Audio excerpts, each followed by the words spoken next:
Let's go.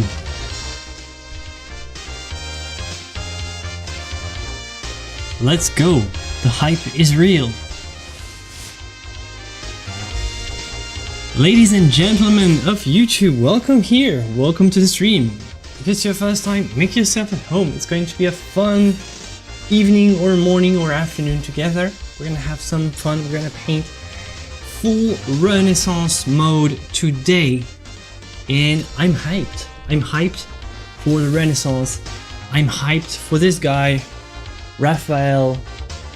We're gonna do a master copy part 2 of my sort of big secret Renaissance project. Well, actually it's not that secret because I've been making it alongside you guys here during the live streams, and I already did part 1 of talking about the cartoons, capturing some footage for my upcoming project on the Renaissance. A project? So, just a little secret. Just to tell you a little bit about what this project is all about. The idea is I want to make it a sort of an immersive experience where it's being in the shoes of a young aspiring artist joining Raphael's studio. So I want to make it a sort of a narrative kind of painting tutorial. I want to do a little mix of the two, and yeah, this is the idea of the project. But for today, you're experiencing alongside me the you're just hanging out as I'm recording for this project. So this is it. Actually, today we're not working from the drawing anymore. We're working from this. The young woman with a unicorn. Actually, funny story, the unicorn wasn't always there. It was covered at some point. It's just such a funny, sorry, it has a little bit of a hard time focusing. It's so funny how they used to, back in the days, they had this weird, very, like it seems very strange to us, but back in the days, they would sometimes, how to say, mod. You know how they sometimes you can mod your PC, you can mod your GameCube. You can, like, they would mod the paintings. They would modify them by just changing things on them, and you see some absolute just masterpieces that have been very damaged by, I don't know, some kind of owner at some point deciding that they wanted to crop it, deciding that they wanted to just turn it into a different character. And this painting has once been a sort of a Saint Catherine with a wheel here. They changed the clothing, they kept the face, but they painted over it. And it's very often that you see this. This is very strange for us because when we think about, you know, these old paintings, we think about preserving them, conserving them, but it's not always been the case. It's so funny. Now it's been restored and you can see a unicorn here in the corner. Actually, I have a better view right here. Look at this. See, there's a unicorn right here in the corner. Hold on. There it is. And the unicorn, it was once thought that it was a dog. There's a strange story with this painting. It was one thought that it was a dog, and then, I don't know. It's a symbol of something, I don't know, I don't remember exactly what it's supposed to be a symbol of. But yeah, that's how it is. But that's what we're gonna be. Actually, I don't have the unicorn in the part that I'm studying. So I'm gonna keep it on the side. You see how it's been scratched and sort of damaged. They didn't want to get too involved in this part because it's been you know, it's been done and redone a couple times, so it's very tricky restoration when you have to uncover something like this. But that's what we're going to be doing today, and we're going to be just following the tracks of Raphael, and we're going to imagine that we're in the shoes of a young artist studying in the studio of Raphael. So that's what we're going to be doing. I'm going to try to stick to the techniques of Raphael. However, I'm not going to be historically accurate because I don't have all the necessary materials. I'm not working on historically accurate panels. I'm not working on like, I'm not full, you know, historical precision. I could make the research. I'm gonna make the research, but this, what you'll see here, what I'll be doing today is mostly, you know, kind of illustration. So it's mostly for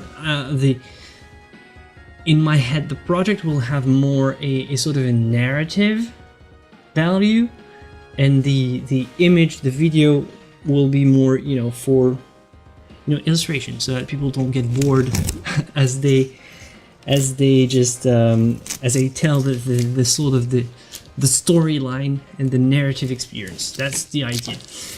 And but I still have to figure out where am I going to how I'm going to make myself a Renaissance outfit. But if you have recommendations, if you have suggestions for me as to how I can make myself a nice Renaissance outfit, I'm in.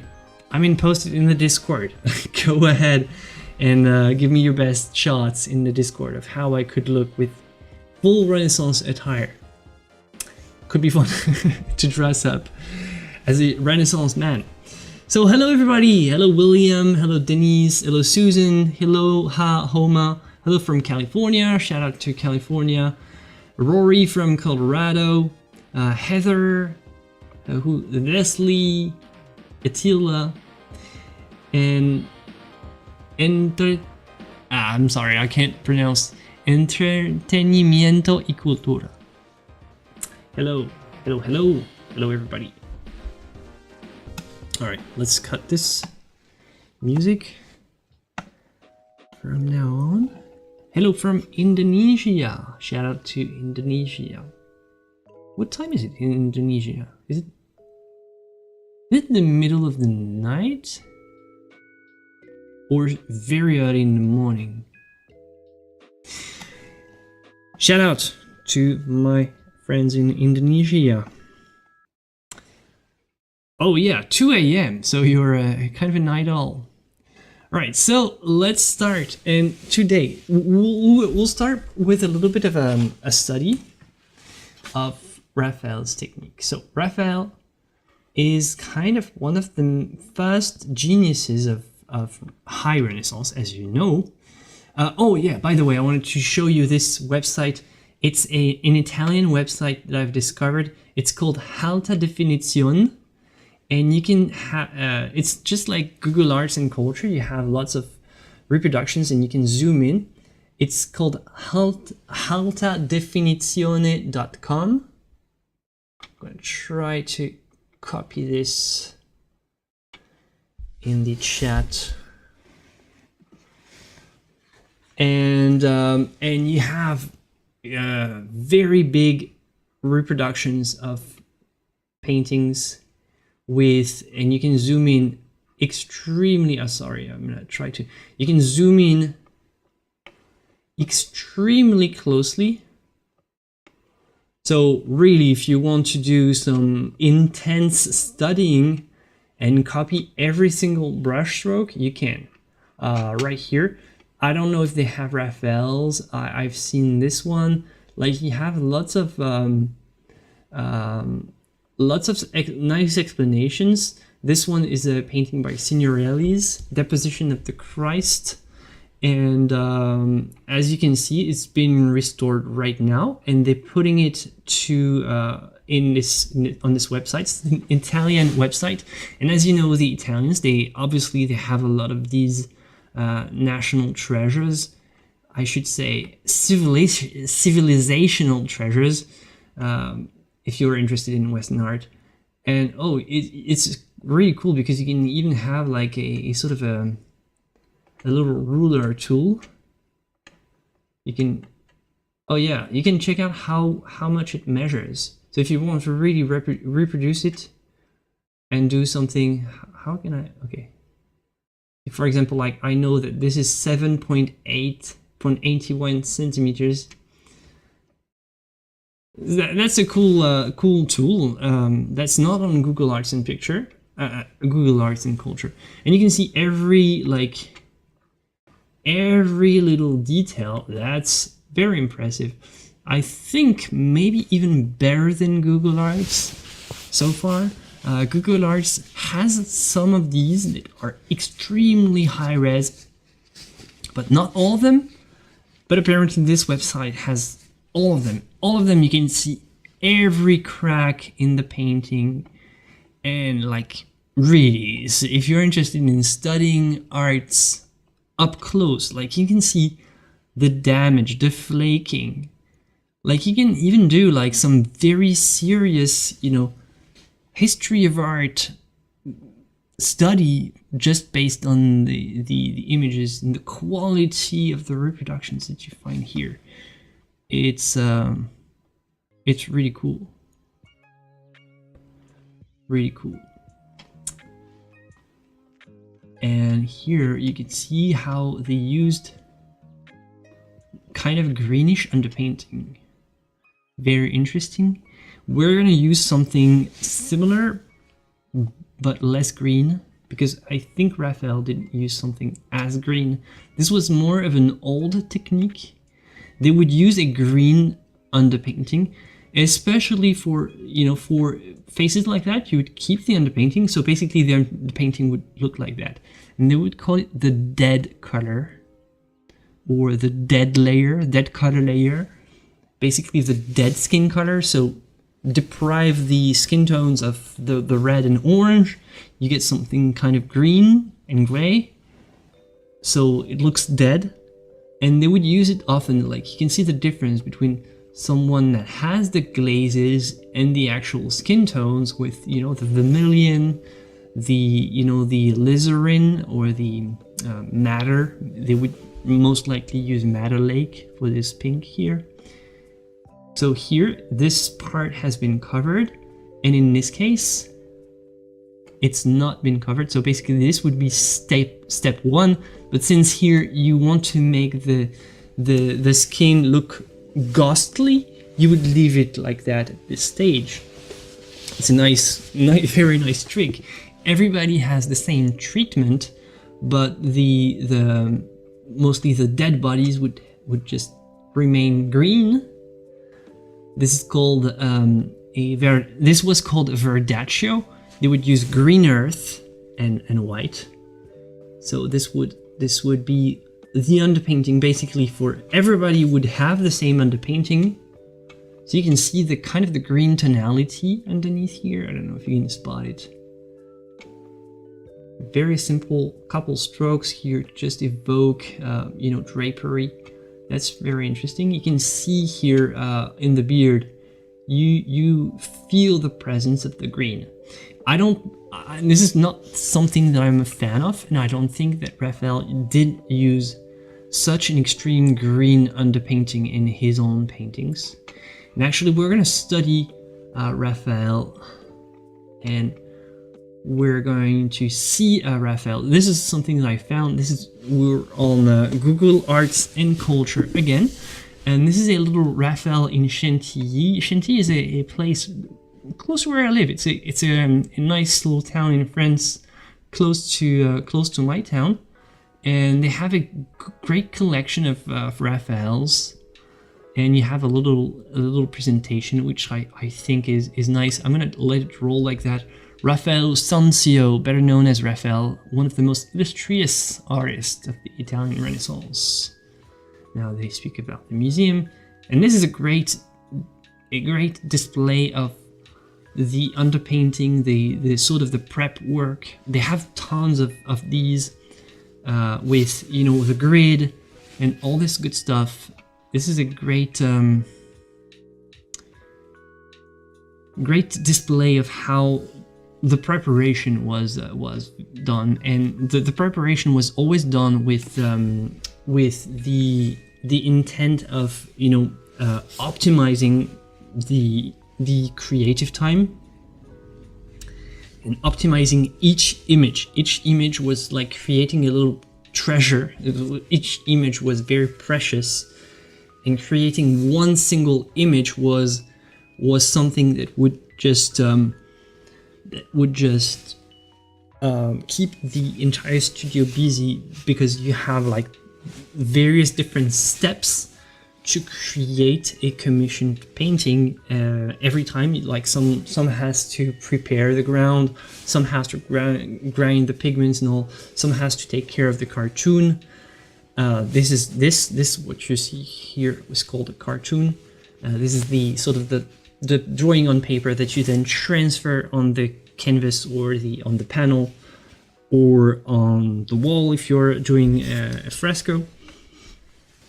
So every project was kind of keeping the entire studio busy with, like, it was like all the apprentices would be working on some type of thing, and it was just like a little factory, just getting busy with each new project. So you have a little inspiration, explanation. Who is Raphael? So his father was an artist, was born in 1483 in Urbino. So this is another drawing. The talented young man was quickly noticed. I'm gonna scroll down. He soon became the collaborator of Perugino, a successful painter. So Raphael himself was a young apprentice in the studio of Perugino. And at 21, he left Florence, where he rubbed shoulders with Leonardo da Vinci and Michelangelo. He was marked by their sense of dynamism and composition. His own works then came to life and gained expressiveness. So this is huge. This is a huge thing of this era. Is the competition was keeping this entire sphere thriving, and you had the competitions between the different cities. Like Venice would be in competition with Florence and Rome, and they were in competition with you know, all the different cities to become the most influent, the most cultural. They would wage war at each other, and they would also wage culture war at each other by trying to get the greatest artists. And of course the Pope would be involved, and this was the idea. So, and this competition was actually extremely beneficial at the time, because the artists were all trying to get better. Before that, the art before this era was more making the pictures the same way, you know, like kind of icons. You know, icons are not the same. This is a religious painting, right? But before that, you had kind of more, how to say, the tradition was more to create religious representations that were more iconic and more stereotypical. You wouldn't try to express yourself as an artist in the scene. You would try to make the scene as neutral as possible by following the codes, right? And this was a completely new era where each artist had their own personality and were trying to bring something new and fresh to the same stories. So you do the same stories, but with, you know, better colors. With Michelangelo, you have better dynamism and better muscles and better, you know, strength and movement. With Da Vinci, you have more softness, more realism, more sense of atmospheric perspective. And this was absolutely huge, because this competition was really was a very important part of how well this art, how crazy creative this period was. So this was Raphael in Perugino's studio. So this is Perugino, he's the master of Raphael. So the sheets come from the copybook of one of Perugino's students, bringing together different models based on the master's work. So the students would just copy the master's work. That's one important thing also, which is not exactly what we're going to do today, but we're going to follow the same spirit.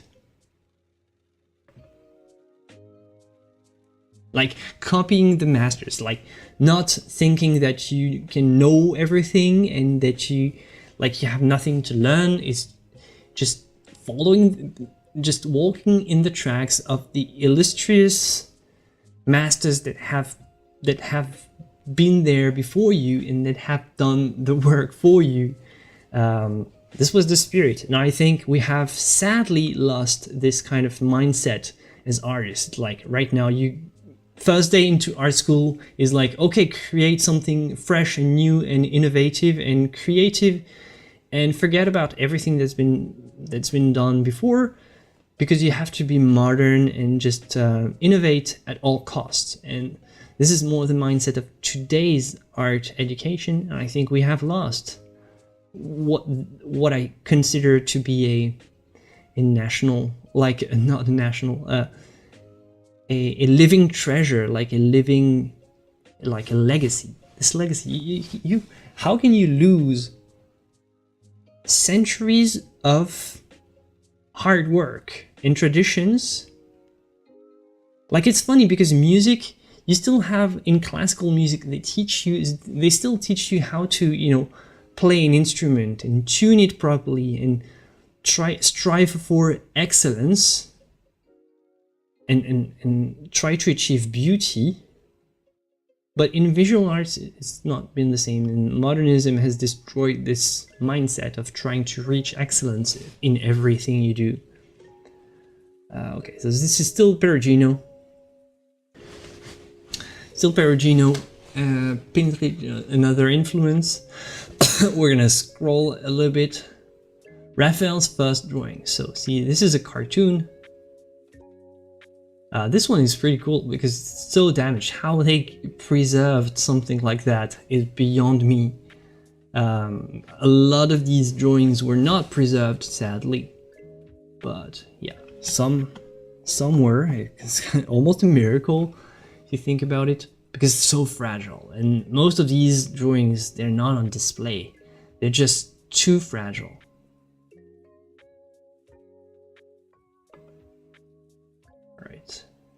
I'm gonna go a little bit faster because, we already talked about Raphael's drawing techniques last time. Oh, here, can you see? I don't know if I can't zoom in with this one. You see the little dots here from the transferring method. So we talked about that last time. The Pulvero method, the three graces. One of Raphael's most iconic paintings. Also the smallest. Yeah, this one is pretty small, which is not, like, when you see the frame and all, it's not easy to paint full figures with such grace. And I'm sure YouTube is going to flag me for that, for nudity. So, it's funny, YouTube. How come this was good enough for a guy in the 1500s, and it's not good for a stream that's about art and art history and art education in 2024? Make it make sense, YouTube. This is not pornography, and this was accepted in an era that was very, very conservative in terms of, nudity and modesty and all. This was accepted. Why was it accepted, by the way? It was accepted because it was idealized. And this is why, for example, if you take the work of someone like Caravaggio, this was scandalous at the time. This was accepted because it was so good. But the work of a guy like Caravaggio was scandalous because there was no idealization. And the characters were supposed to be like sacred symbols. This is a pagan. This is pagan symbolism. So there's the influence of, you know, Catholicism and, you know, Greek Roman paganism. And this was accepted by the time. This was a time, an era of great open-mindedness. I said they were pretty conservative. No, they were very open-minded and progressive, actually.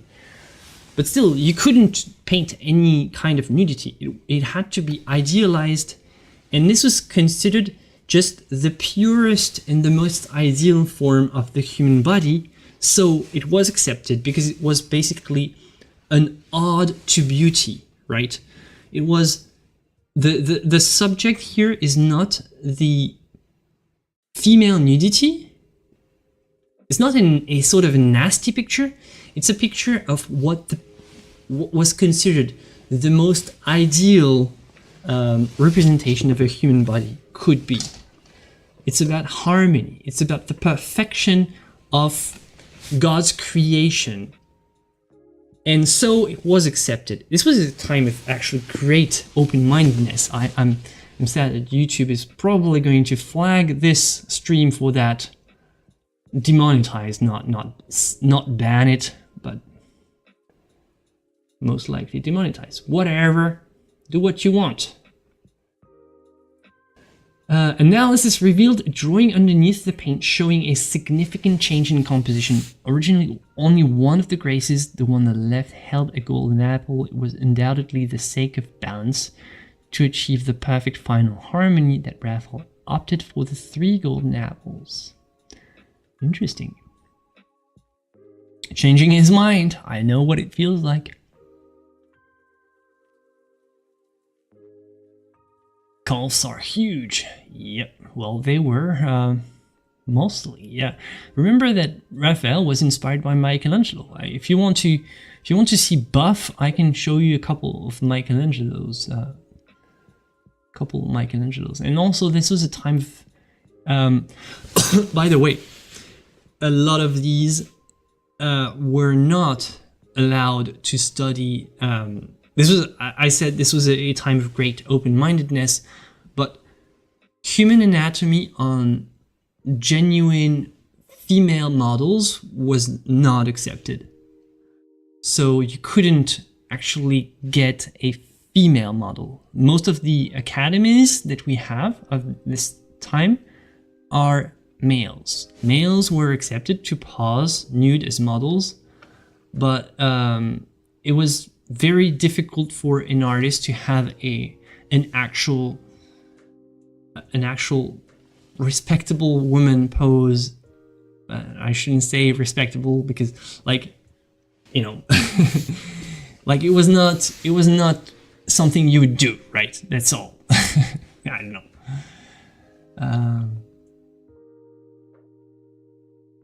But it was done. It was done. It's just that it was tricky. Female nudity was tricky. It's still complicated, you know. It's not simple to say, hey, do you want to come in my studio and just be naked while I make a drawing of you? Yeah.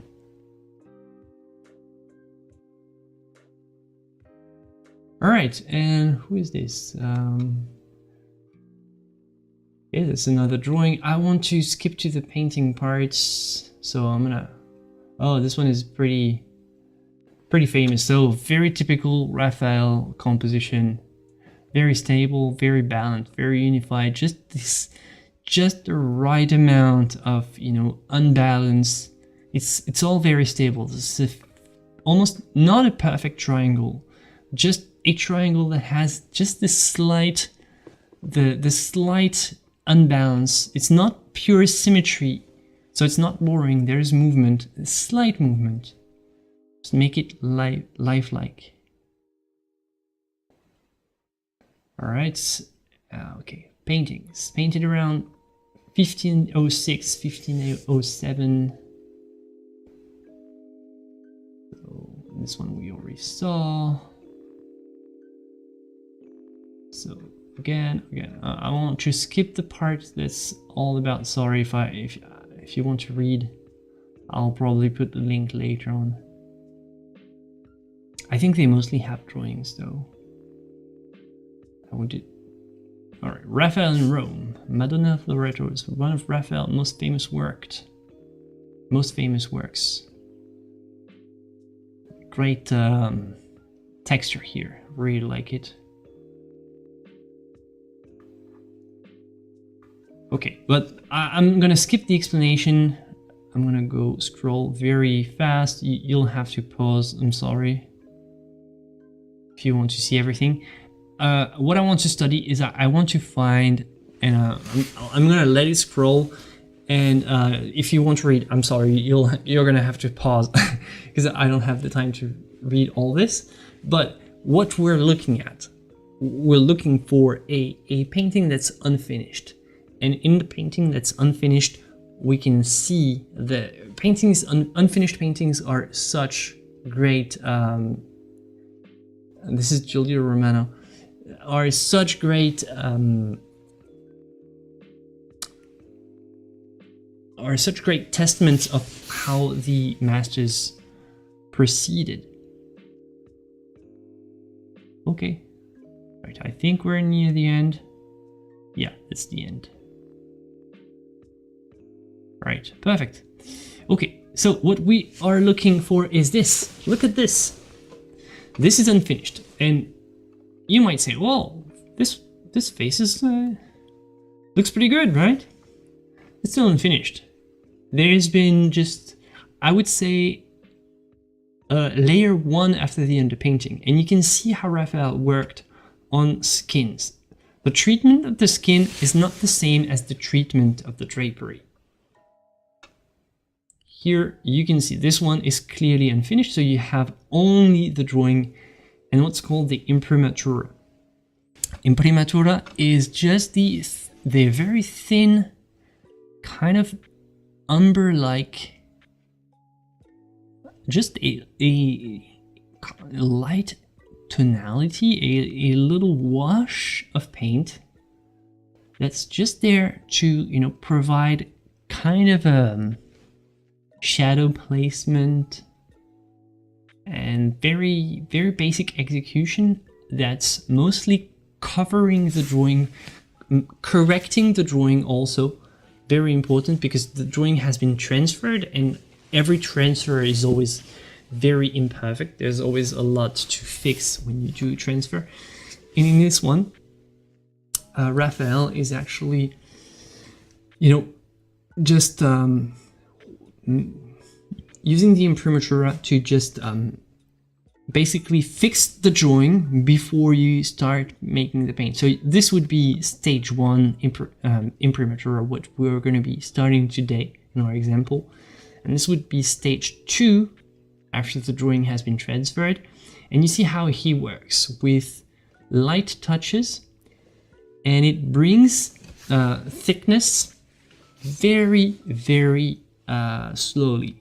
So you work, basically the idea is working less and less thinly as you go on. So the more you move up in the painting layers, the less thinly the completed painted surface feels. But you start with something that's very washed out, very diluted. Then you bring a touch of, you know, white, touch of yellow ochre, touch of vermilion, and you start bringing, you know, small touches here and there.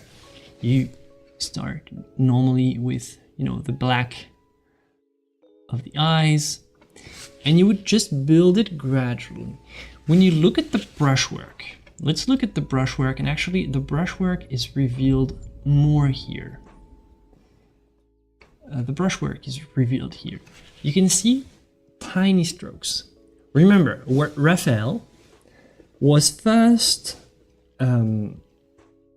one of the first to use oil painting at the time, and before that there was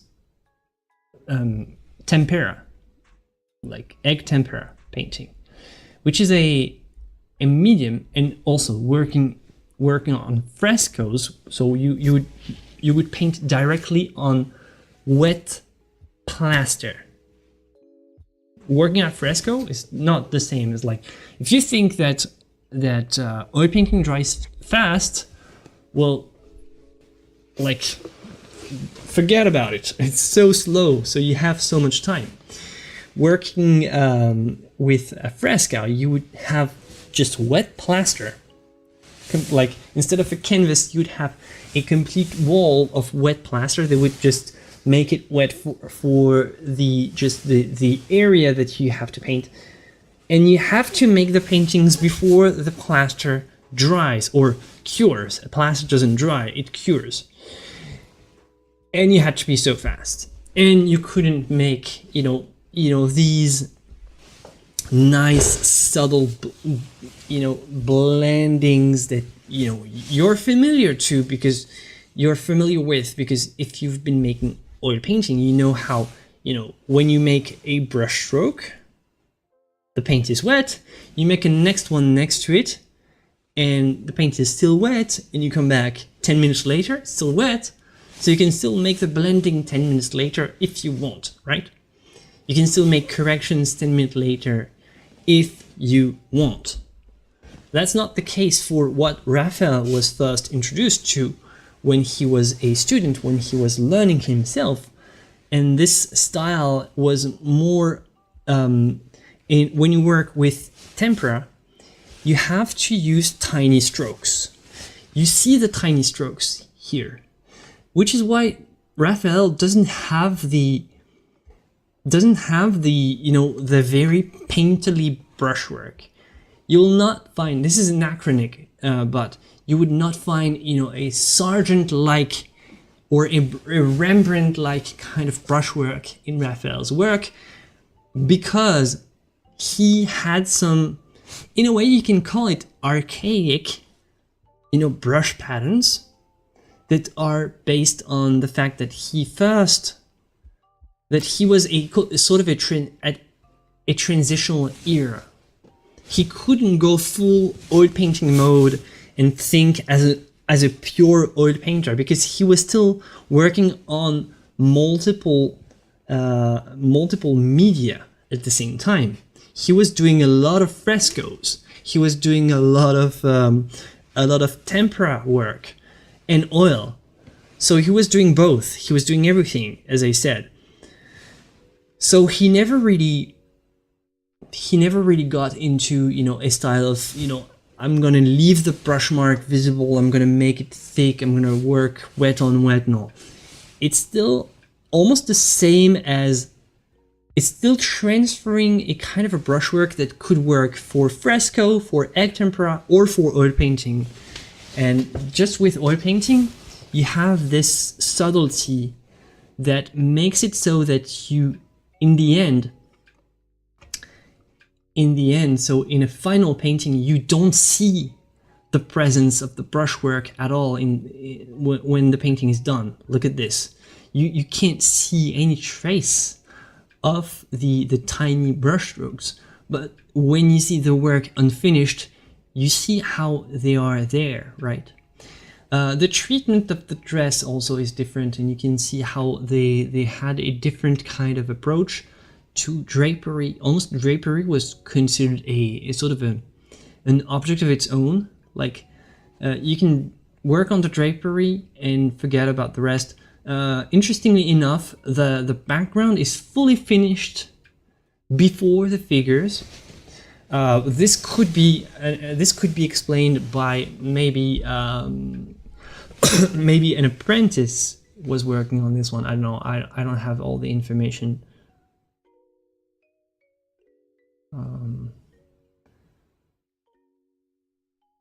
They don't say anything.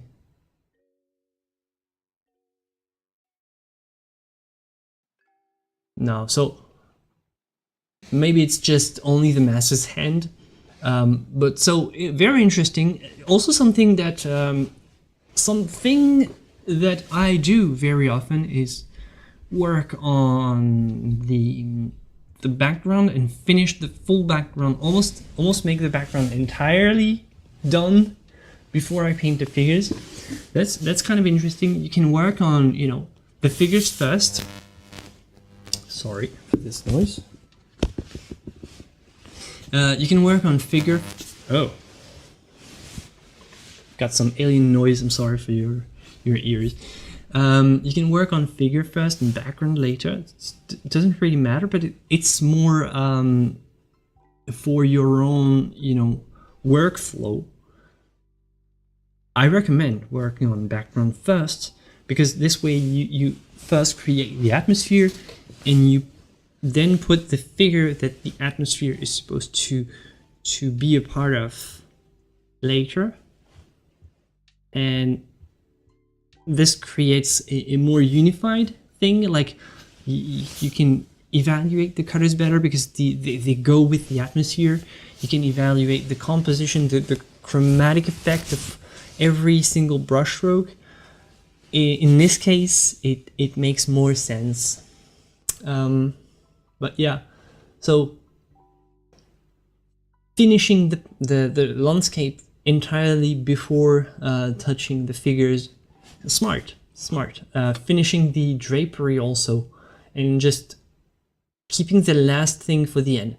But I don't know, I don't have any information, but this could also be a sort of a strategy. So basically the master would be busy doing something else, and some apprentices, high-level apprentices, would work on the landscape, or just some type of drapery, just here. If needed, the master would make the corrections afterwards, but you know,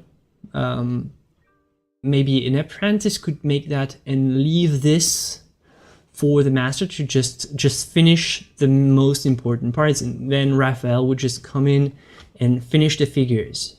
And that would be how a lot of these paintings were executed.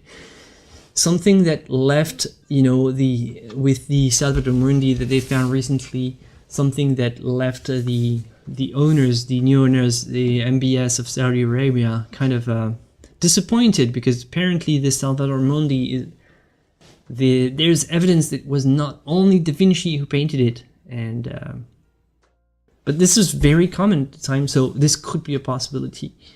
This could be why it was left like this. Basically, all the apprentices did this, and they left it for the master to finish, but he never got the opportunity to actually finish.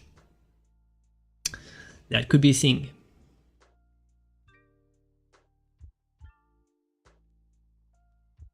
I think it's easier to do background first without the figures in the way. Exactly. And plus you can also, when you do figures first, no, background first, sorry, figures later.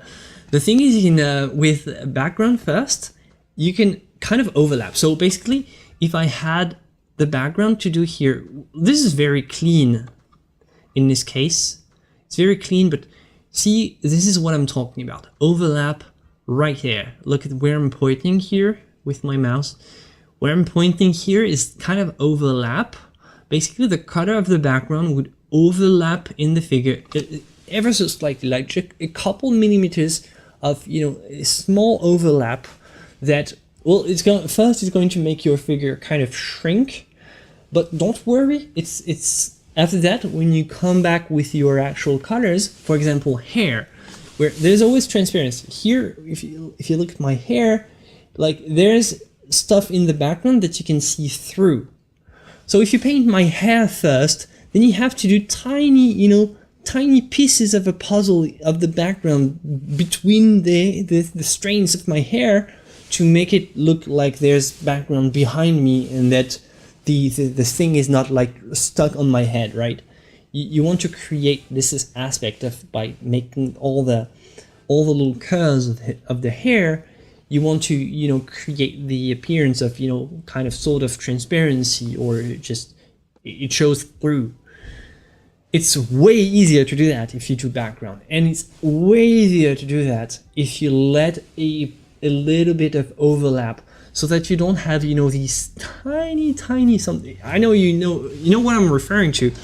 These tiny splits in the painting between two areas, and you have this, and you're just so worried of pushing against your figures that you leave a little bit of empty room, almost microscopic areas of just small stripes around your figures, because you're so worried to completely ruin the figure that you worked so hard to paint before by making your background like too goofy, and put the background and kind of ruin the silhouette, the contour of your figure with your background. So it's way easier if you do a background, you let it overlap, no worries, you know, just step on the lines a little bit, just maybe create something vaporous. So this way, when you come back with your figure, you don't have this tiny unpainted slice that's very annoying. Yeah, of course, the baby doesn't look finished. That's what I said. This is a treasure here. This painting is a treasure, Leslie, because it reveals the early stages of one of Raphael's painting. That's full of information. Underpainting tricks, exactly. Yeah. All right, so I think we have enough information. So hold my beer. I'm gonna paint this for today. It's going to look like that.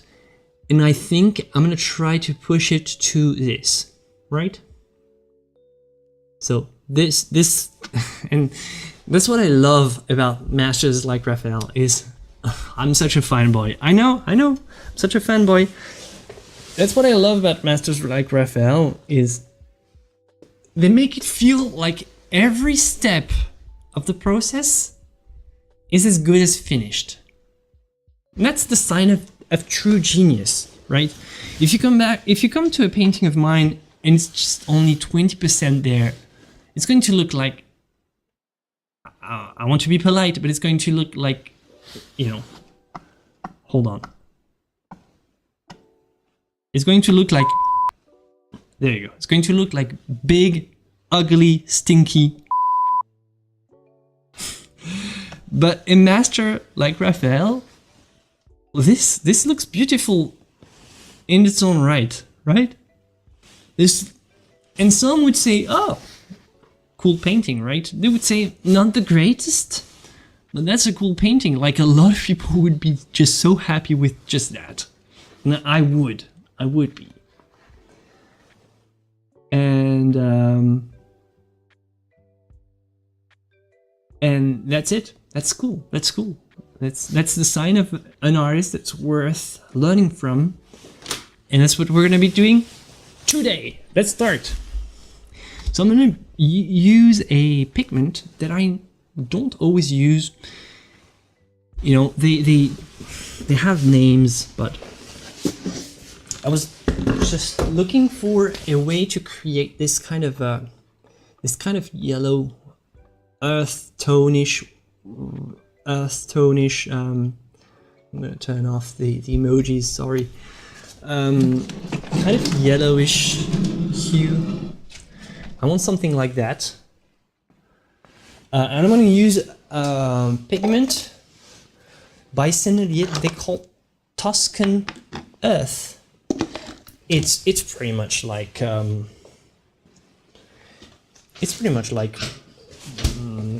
yellow ochre. Hold on, need to switch to my palette right here.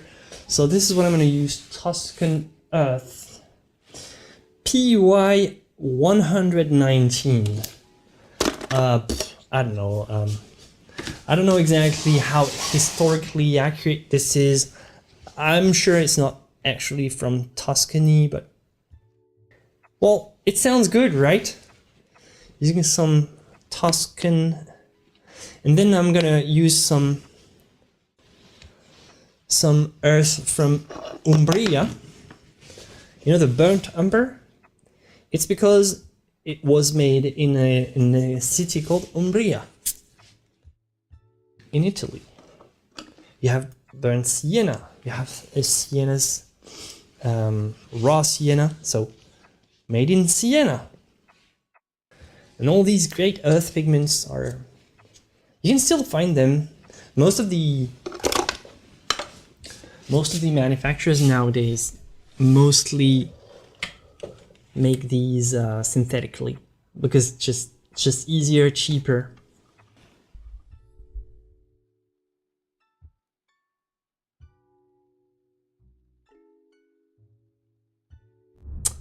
All right, so let's start this and bring the palette here.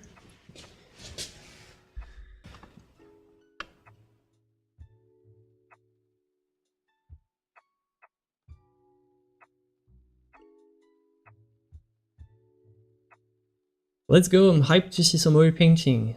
Let's go. Let's do this. It's gonna be fun. All right, so basically a wash.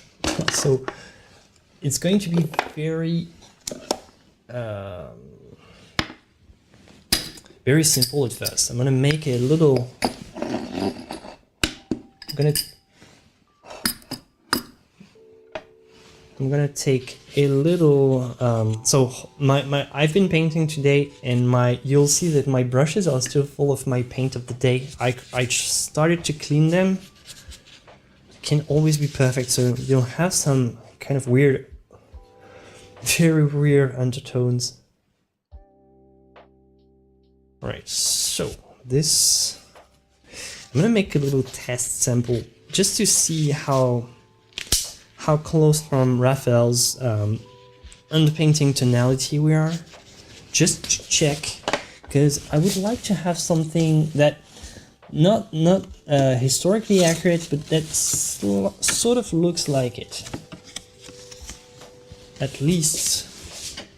So I'm gonna grab a little.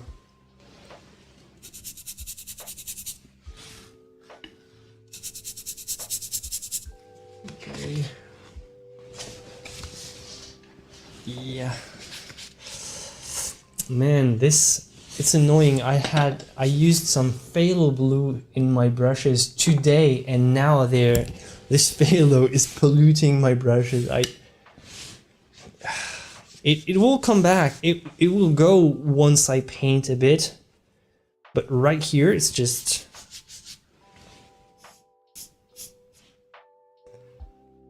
It's kind of annoying. Okay, maybe it's too. I'm gonna try to make a mix. So I've got burnt umber and Tuscany earth. This could work maybe.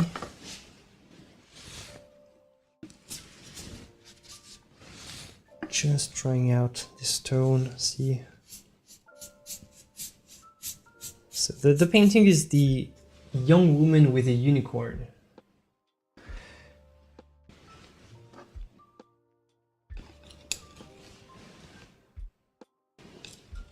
It's a Raphael is a young lady with a unicorn, once believed to be Saint Catherine.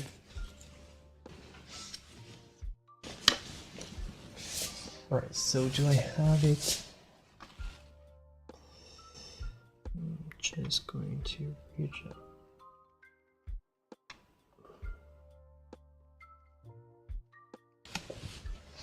Okay. Alright, so I'm clear. Alright, let's start and let's try. Here's nothing. Oh, it's very yellow. It's very yellow.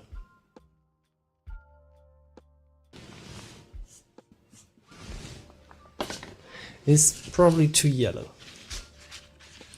It's not the kind of underpainting he was using. If I wash it out completely, might have something better. However, washing it out too much will kind of ruin the drawing for me, so it's gonna be tough. I still want to preserve my drawing a little bit because every time I wash, the pencil is still holding on tight, but it's not, you know, it's not indestructible. It's a good technique though, if you want to. Yeah, I use cutted pencils. It's not a secret technique. Like cutted pencils, they stick to the canvas much better than graphite. It does smudge a little, but a little is acceptable.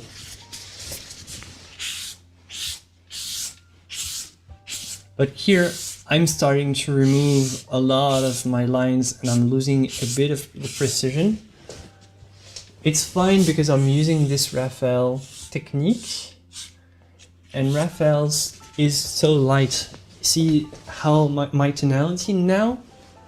And if you look at the tonality, the undertone in Raphael's, it's comparable, right? I think it's good. I think it's good.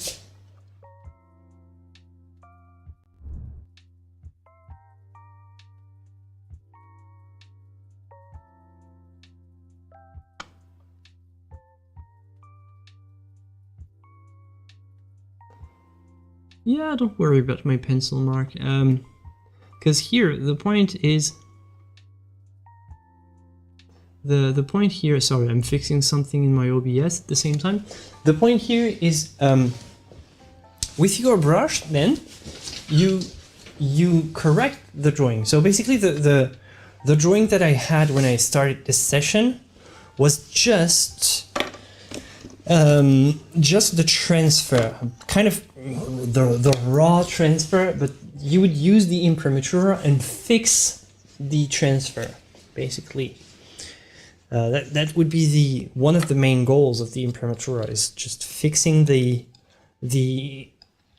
every time you transfer your drawing. Like, a transfer can never be 100% accurate, and sometimes, you know, even the cartoon is not 100% exactly what you want in the final painting, and this would be the time to do the drawing again, but this time on the big canvas, right? So this would be the best time. I don't know what Raphael used. I'm not historically accurate here. I'm using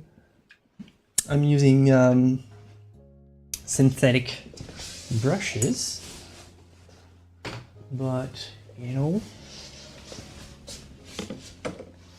So he would be using something extremely light. So, you know, I'm not preparing much, not preparing a lot of colors right here. I'm gonna show you my palette, and not much. It's like I'm always going to use a kind of a little veil. You know, if you know my technique, I'm mostly, when I'm painting, I would mostly prepare a little almond of paint for each of these little colors. But right here, it's just so thin that I almost need nothing. And I'm going to use, as my medium for this, because it's the imprimatura, I'm going to use pure solvent. No, it's not raw sienna. I could have used raw sienna. This is Tuscany Earth, PY 119 if you're interested. The glass palette is kind of no, you don't make it at home. Like, I didn't blow the glass, but yeah, I did.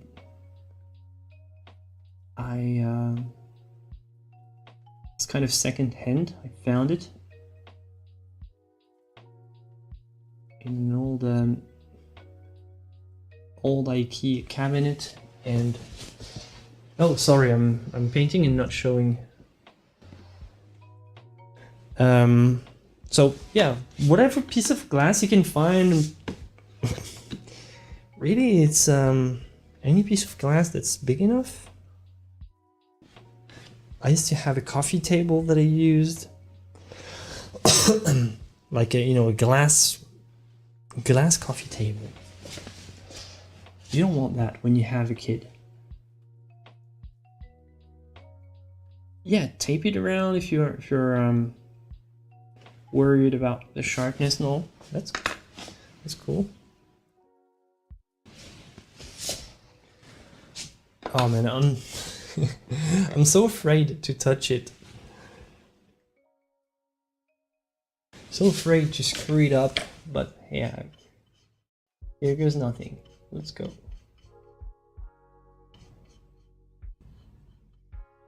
I'm so afraid because my natural style is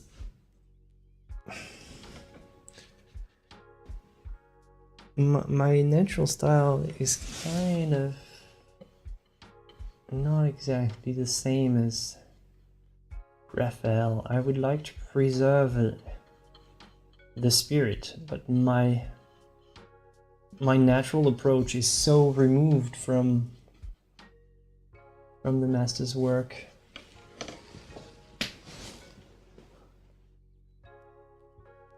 Alright, I'm gonna start incorporating some white ever so slightly, but very, very thinly.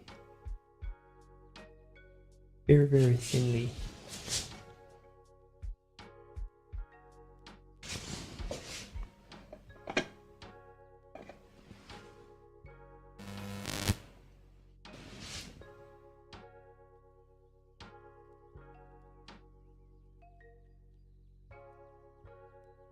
So that's Birth Umber and Tuscany Earth.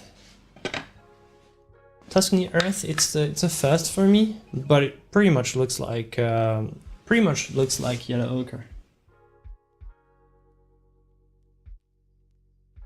Yeah, if I screw it up, it become a lesson. But I did a lot of screw up lessons already.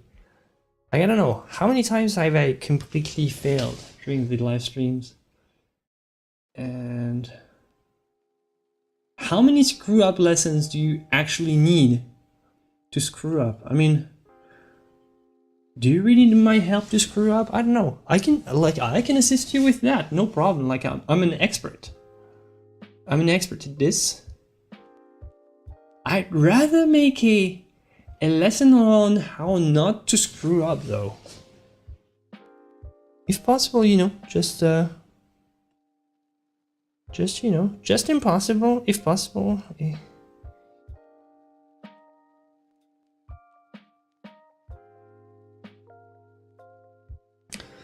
So yeah, Ivory Black, Burnt Umber, Tuscany Earth, white. I'm using titanium.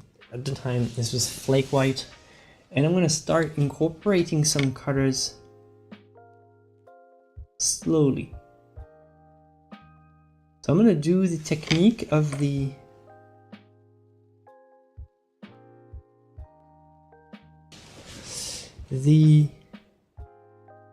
technique of the little strokes, tiny strokes. I'm gonna actually use a smaller brush even. Your mistakes teach you and us at the same time. Yeah, I'm sacrificing myself for you. Screwing up every time I can. That's what I do.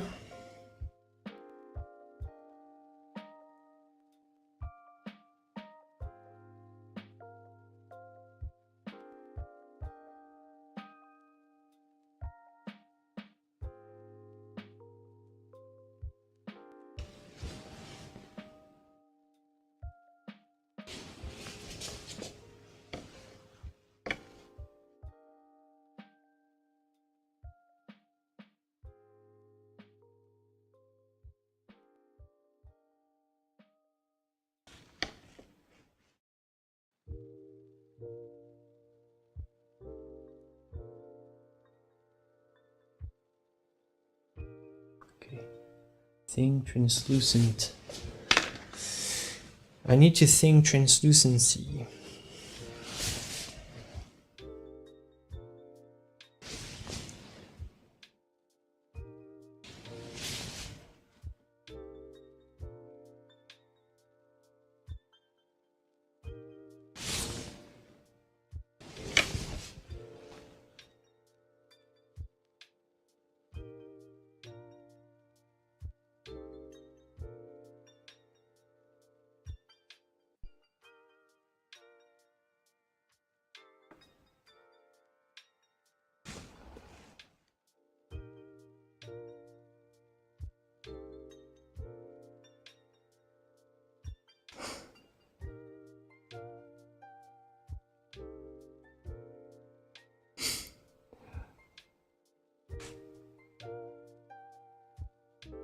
I love how I'm almost impressed.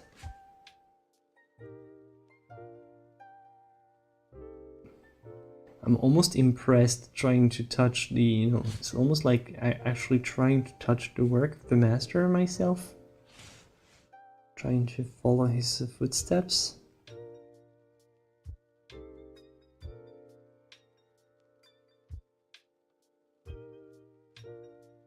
Feel nervous, feel kind of nervous, feels like the Raphael himself is, you know, judging me. Because basically in my big Renaissance project,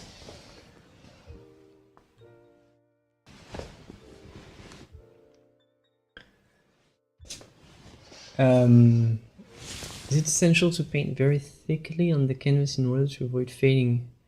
No, not necessarily. It's not necessary. You can paint thinly if you want. Right here, in this case, we're painting very thinly. But yeah, basically I was going to say why I'm nervous is like I'm already kind of in the mindset of, you know, the Renaissance project. I was talking about the kind of the immersive experience. Basically, I want to create a sort of a little story that puts you in the shoes of a Renaissance artist that's been given a task by his master. So your master would be Raphael, and Raphael has requested, like as your final test, that you make a copy of this painting because he wants to know if you're capable of helping for a big commission for the Vatican. There's actually a story, and I actually did a little bit of research for this project, and basically I'm trying to put myself in the shoes of what did it feel like to, you know, be under pressure, and the master is like kind of the final test. You're supposed to do a copy of this one before the master lets you work on, you know, more serious stuff, and actually almost be an artist on in your own terms. You know, that's the first learn in the studio of someone else, and when you become experienced enough, you have your own studio, your own student. You perpetuate the tradition and also push the art forward. This was the spirit, at least.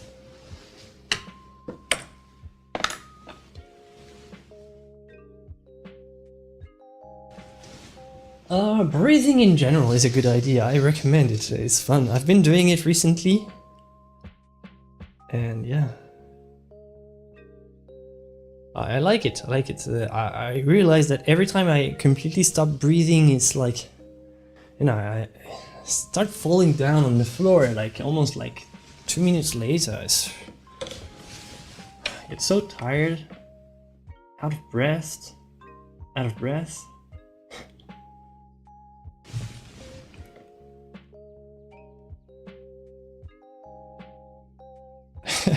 Put paint on everything.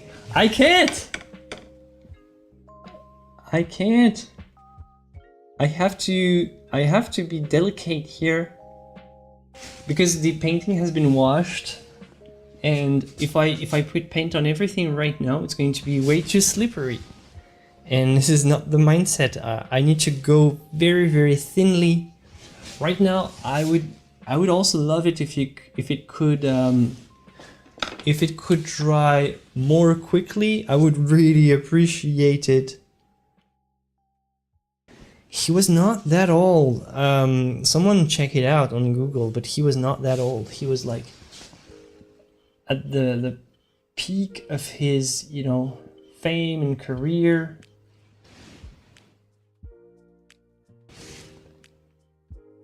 And actually, for my Renaissance project, I'm taking inspiration from an actual historic character that existed was actually one of the students of Raphael that was commissioned to finish the master's painting after he passed prematurely. So Raphael died prematurely, and some of his students, including Giulio Romano and another one, which is the one that you're going to be kind of interpreting in this immersive experience, were commissioned to finish the job. But I don't want to spoil it too much, though. I don't know if there's pretty spoiling here.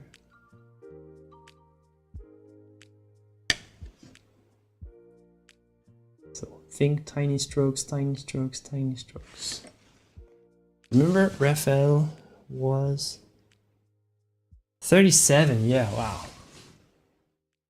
I would be 2 years past his age when he died. And man, it dwarfs me, because I'm 2 years older than I'm 2 years older than what he than he ever was. And man, I'm so far behind, man, but hey, that's can't compare, right? Some people you should better not compare. Just enjoy the legacy and learn from them. Just don't even try to compare. It's not even fair, right? It's not even fair.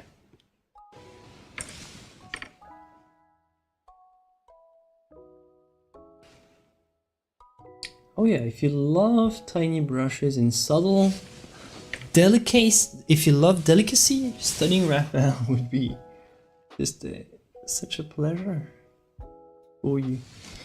But you've got to take the time, though, and appreciate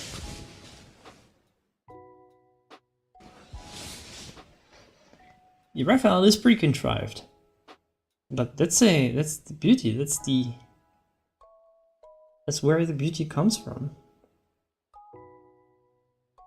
Some people don't like it because, you know, I guess seeing it with your modern eyes, it feels kind of dated and old. I still find it extremely beautiful and inspiring.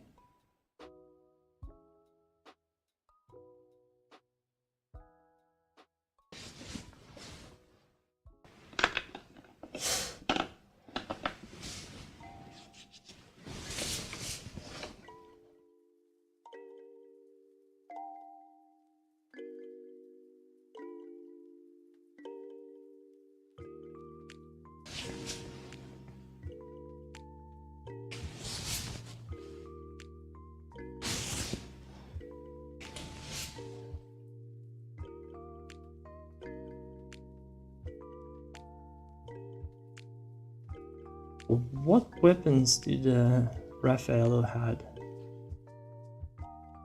What did the Ninja Turtles, the Raphael Ninja Turtles, what was the Raphael one? I think the Raphael was the red one with the... How is it called? I don't know. I don't even know how it's called actually, so I'm not even gonna try. Leonardo had the stick.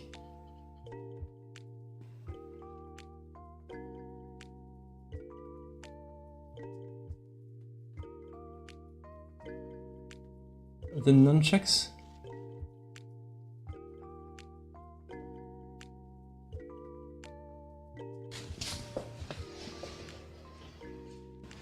Oh yeah, Leonardo had the katana. Yeah, everybody wanted to be the one with the katana.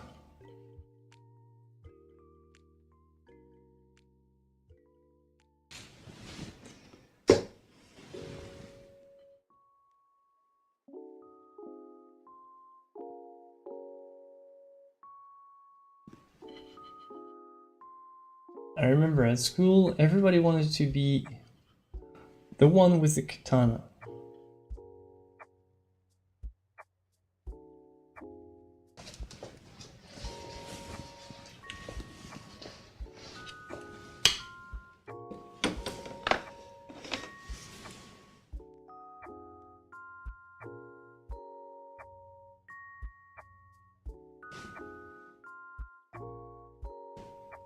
Oh, Ninja Turtle costume. Oh, nice.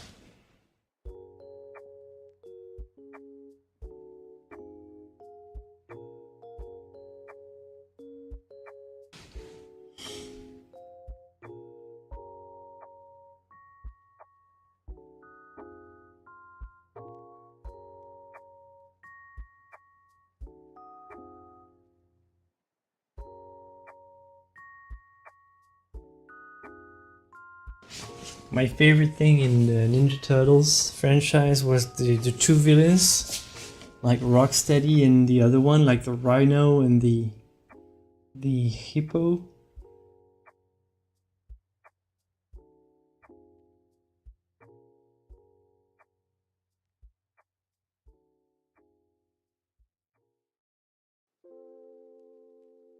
Oh yeah, the song was so...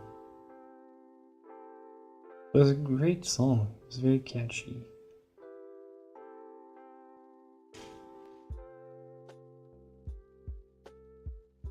But Shredder is the main villain, but you also had like the two goofy villains. And the... Who was like the brain head? How was it called?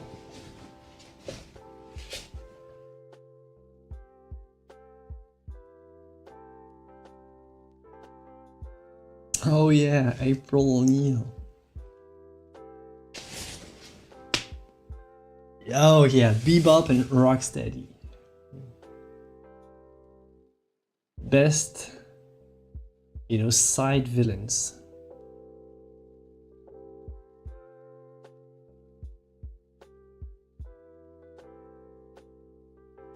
Hi no. Ah, Crane. Yeah, I remember. Like, Ninja Turtles, the franchise is really member berries, like for me. Member? But I'm sorry, but I stuck with whatever I had, like when I was like a child. Like, so basically like the show from the 90s. I never got past that. I never watched the movies or the modern versions. I'm only like the OG version from back in the 90s. Well, yeah.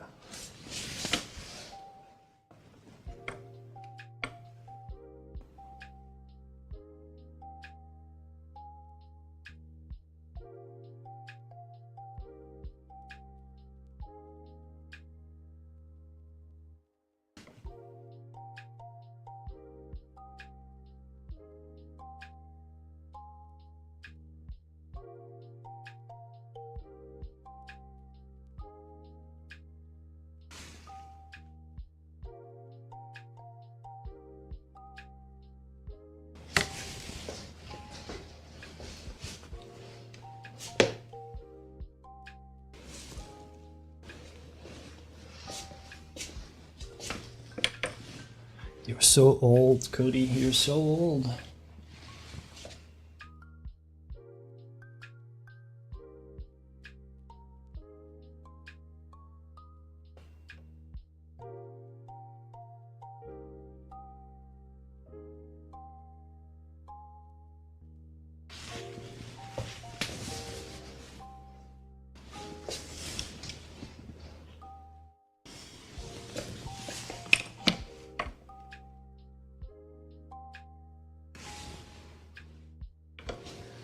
Okay, I'm gonna zoom in slightly because actually I think it could be better if it was more centered.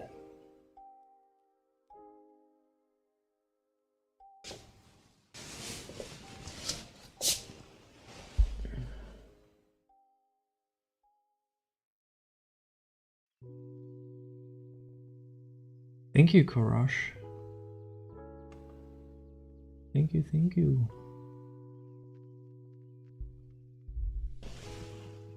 Yeah. Maybe. Yeah, what colors so far? Actually, oh yeah, sorry, I didn't see that my palette cam is not recentered. So, okay, there you go. Yeah, there you go. Titanium white, but Raphael would most likely use, necessarily use lead white, flake white, whatever. This Tuscany earth, yellow ochre would be fine. Burnt umber, ivory black. These could be all, you know, colors that Raphael would have.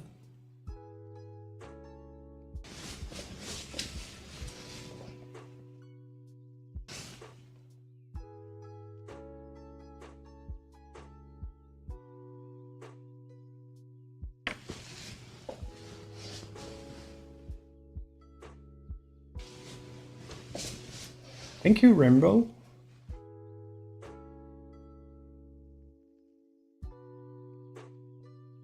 But I'm so happy that Rainbow can appreciate art and subtlety, like not just a mountain of muscles.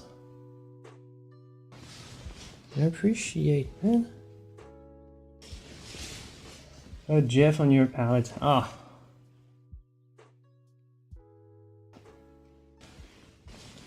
Underpaint with white? What do you mean?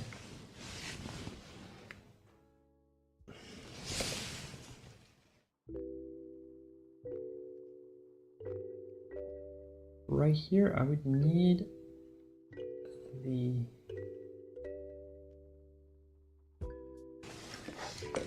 I would like it to be slightly more dry at this point.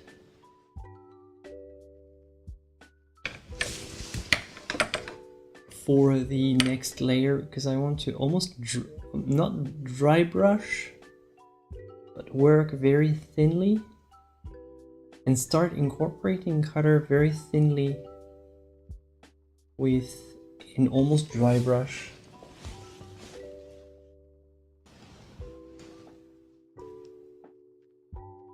I always thought the master would make an underpaint with burnt sienna and ultramarine. Well, it depends. Most of them would use some type of earth tone, mostly because the earth tone was, you know, not difficult to make and not expensive. The masters would never, I think, use ultramarine at the time for an underpainting. Ultramarine would be used mostly for a glaze because it was so freaking expensive. It still is, like genuine ultramarine, genuine lapis lazuli.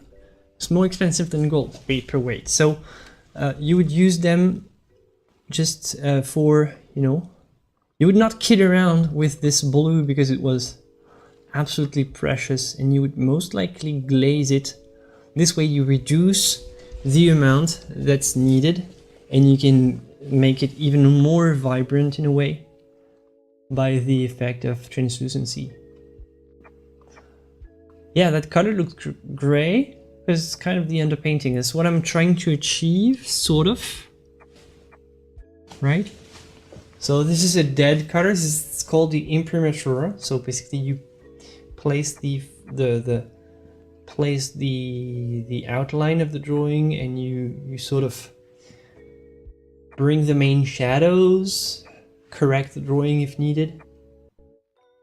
And at this point, it's not really painting, it's still kind of a stage of the drawing. Yeah, they would be so happy to live in 2024. We have like paint. Yeah, they would dream of the paints that we have. They would dream of the paints that we have. But hey, that's all that. It's great that it's great what they could achieve with the relatively simple materials they had. Like when you think about it, to me, it reinforces the respect that I have for them. Because, well, I've got to say, like, in my most recent painting, I was kind of, you know, not super happy, and then I used a glaze of phthalo blue and immediately popped so much, and I was like, well, this is so easy actually. It's just, imagine, like, but I can make it my job much easier because I have these tremendous paints at my disposal, right? But they didn't, and they made the paint they made paintings that are far superior to mine, so I can't even imagine the type of beautiful achievements that they could do if they were still around. It would just blow everybody's minds.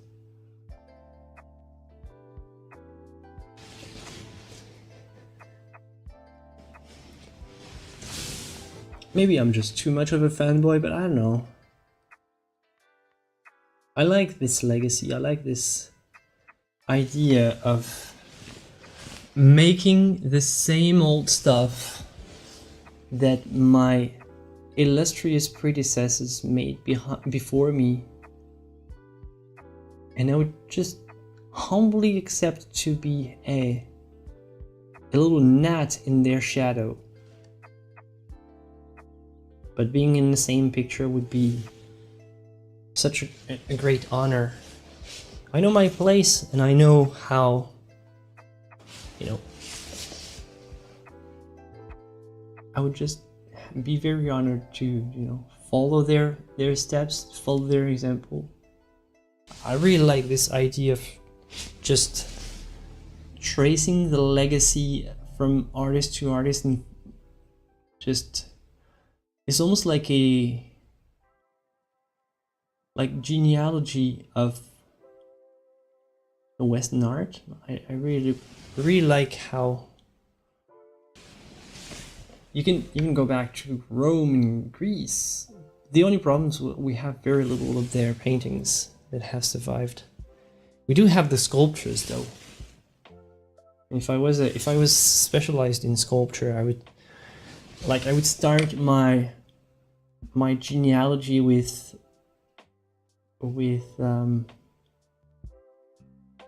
Greek sculpture, maybe Egyptian even, or Mesopotamian, some incredible sculptures there as well. But like Western art, you know, I like to have this, I like this notion that there is kind of a continuity. It's like a family tree. You know, I'm still trying to make the same stuff. When I wake up every day, that's all I'm doing.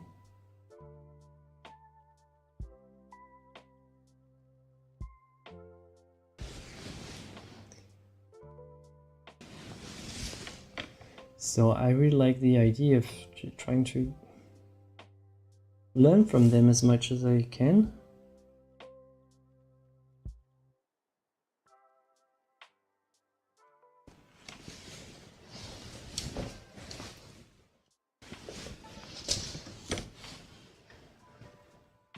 Get some apprentices and make them do the background just like the old masters.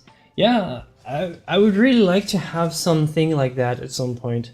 Right now I'm not there in terms of, you know, my my place in the world of art right now. It's just, I don't have, like, you know, back then they would have like lots of money, lots of commissions, and basically when the Pope is commissioning you for a painting, well, you have a lot of money to hire apprentices and feed them, and, you know, but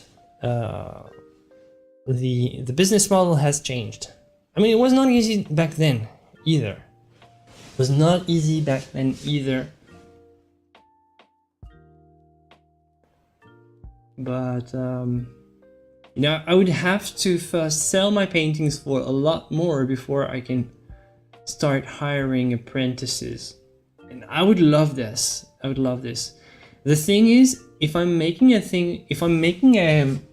a studio with apprentices, the apprentices don't pay for their education, they work. And this is a world of difference. Like, I could make an art school, and this is what you have most of the time. You have art schools, even like the, you know, the new ateliers that are inspired by these techniques nowadays. They are art schools. So the students, you enroll and you pay. If I do an apprentice kind of studio at some point, a studio with apprentices, you enroll and you are paid. That's what I want. I want I would really like to have this. I don't want to, you know, have an artist work on my paintings and not be paid. Like, that's, first of all, this would be illegal, and this is not the spirit. This is, the artist should have their, if you come in, if you're an apprentice in my studio, then you have to, you got to get paid for your work.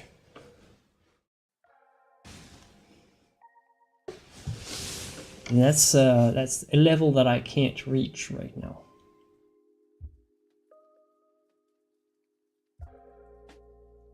That's not the kind of the business. That's not the kind of business model that we have nowadays, though. Nowadays, it's mostly students get to pay.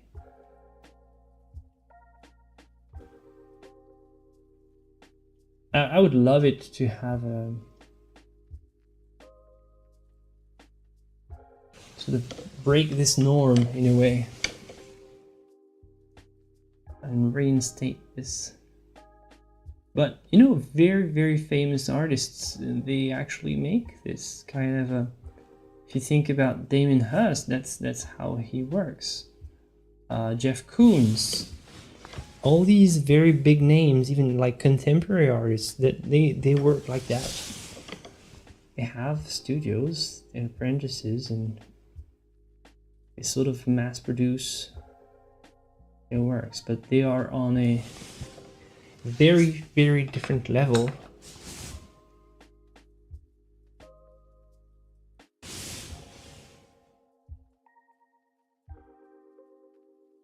But that, yeah, that would be the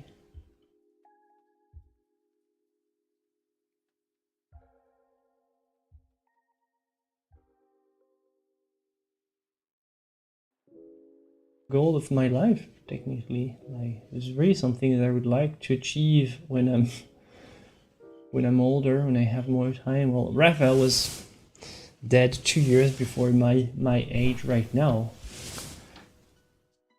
so I'm very, very late if I want to catch up. Alright, I need to change batteries in my mic. The weird noise that you've had, what's that?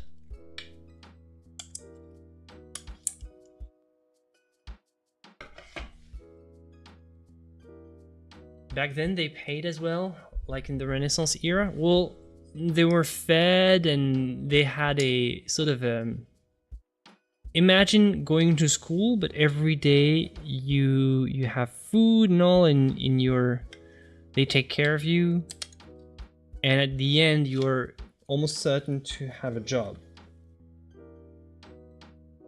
I don't know how it worked exactly, but nowadays I couldn't have apprentices and make them do all the work that the apprentices of the time were making and not pay them. That would be totally illegal.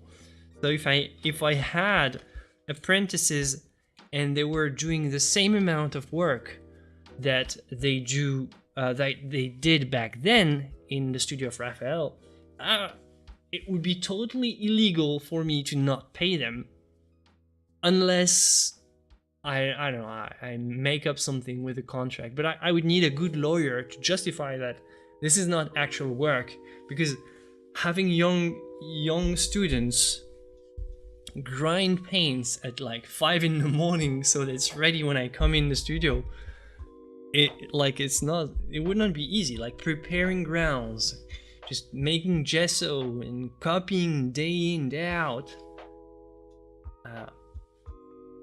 this is how it worked. It was they were not screwing around. They were really busy. So, and they were really helping the master. Like, no joke. They were multiplying the amount of paintings that could get out of the master's studio by a factor of, I don't know, like 10, something like that. All right, changing batteries. I'll be back.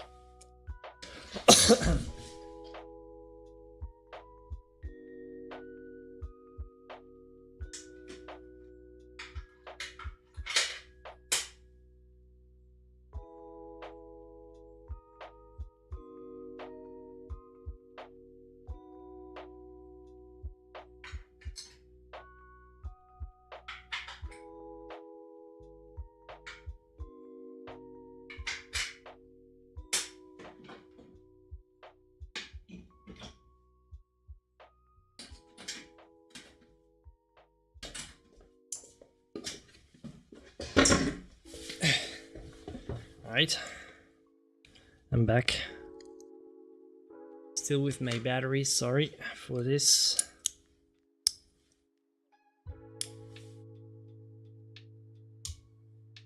Sorry for this. Be with you in a couple seconds. So, question. Serious question, very serious. Let's say somebody has a time machine and brings you a contract, says you can go back to this time and be a part of this. You have a we saved you a spot in Raphael's studio, 1506.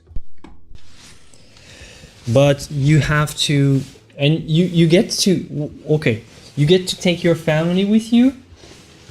You get to take your loved ones now, but you obviously you can't bring you can't create a time paradox, so you have to leave your computer, your phone and all, but you have a position. We secured a position for you in the studio of Raphael, and it's there for you. You can bring your family with you.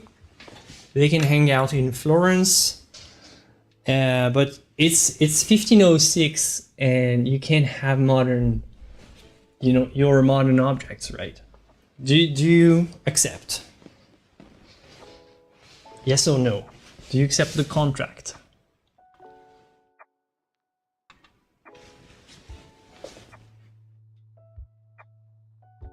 Like, yeah, if you keep your family, and let's say your family is on board, because I'm not sure everybody in your family will be on board. That's another debate. But let's imagine that your family is saying, heck yeah, let's go.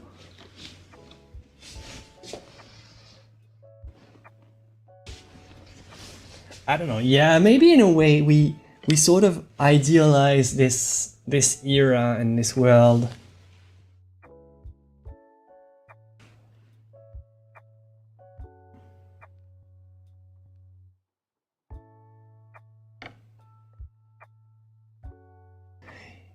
Yeah, too spoiled by, you also have to renounce to modern medicine. Like, if you catch something, well, good luck. I'm sorry to say, but if you catch something bad, good luck. You're on your own. Like, they're gonna start like making some of their weird Renaissance medicine, and yeah, that's a big problem too. That's a big problem. Like, Raphael died very early, and I'm pretty sure with modern medicine, he would be fine. So that's a pretty big sacrifice if you think about it.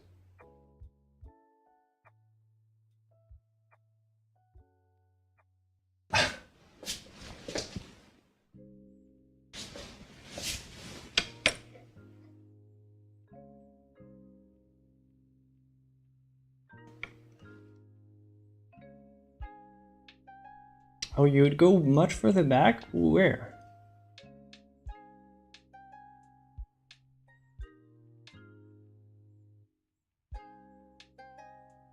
the Middle Ages, ancient Greece, ancient Rome, ancient Egypt.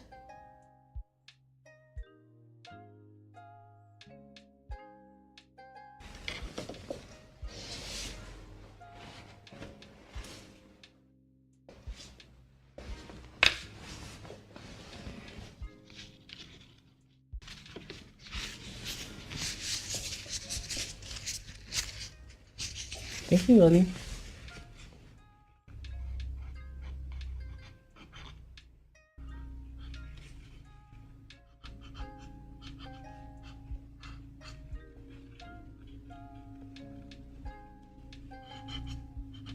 $1,700 would be your time machine. Okay, all right, everybody in chat, you're in your time machine. You get to come back later, right? What's your first date? You have one trip. It's a one-trip travel machine, and you go back in the end. One day. What's your date? What's your era?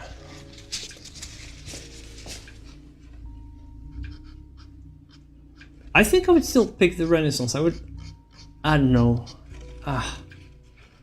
Because I could also get to, like, the Renaissance would take me to Italy. I would not really catch a lot of the language and all that's happening in Italy. And there was not much done where I live in France during the Renaissance, like compared to Italy and compared to Flanders. So what I would probably do is catch something where France was the sort of the main era. Maybe 19th century France with, you know, the Impressionists, and I would just hang with the crew, right? And I'm not such a big on Impressionism and all, but like I could hang around in the academies with, you know, Ingres and Delacroix and all these guys just before. And I know that in this case I would understand what they talk about, and I would get to share much more than, because my level in Italian is just I couldn't, you know, interact enough. So if I time travel to Raphael's or Da Vinci's time, I couldn't really interact that much. And that would just be a huge waste of my time machine travels.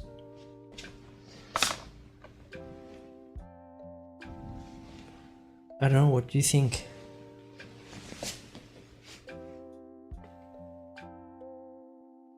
First century to be with Jesus in person. Yeah, but so this was such an intense era. Yeah, but I agree. Yeah, sure. But this is an intense story though. So intense, you know, time to be around.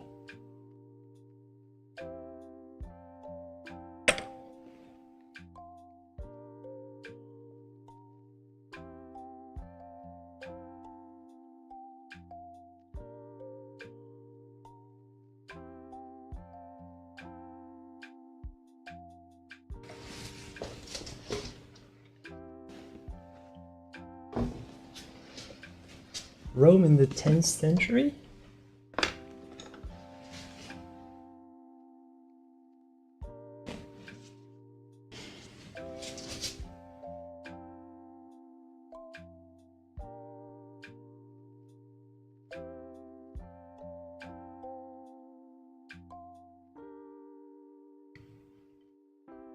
Oh, painting a portrait for Jesus. That would be the greatest art commission ever.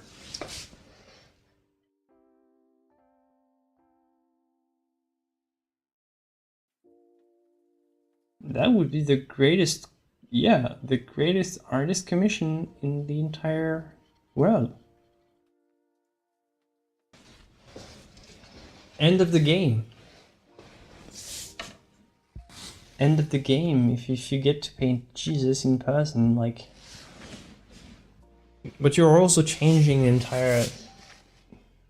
the entire history of, you know, Western art. Like all the Renaissance, they have to copy you because you have the genuine portrait, the original.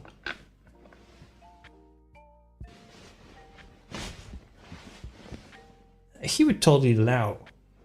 Yeah, he would be totally fine. If it's made out of love and all, like, he would totally allow it.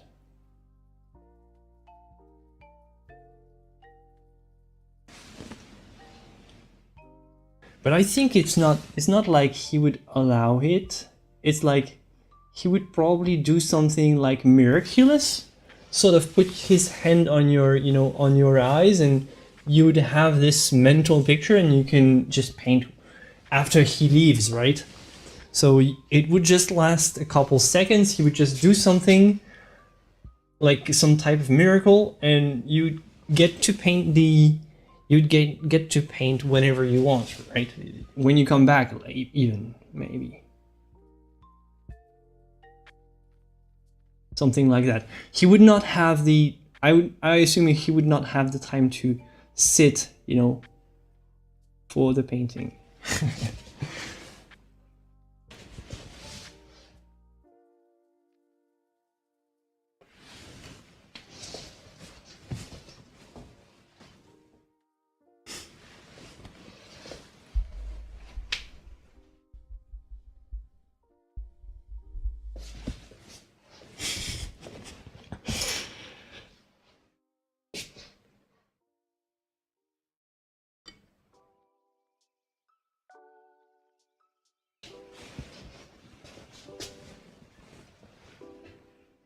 Painting the Last Supper from life. Yeah.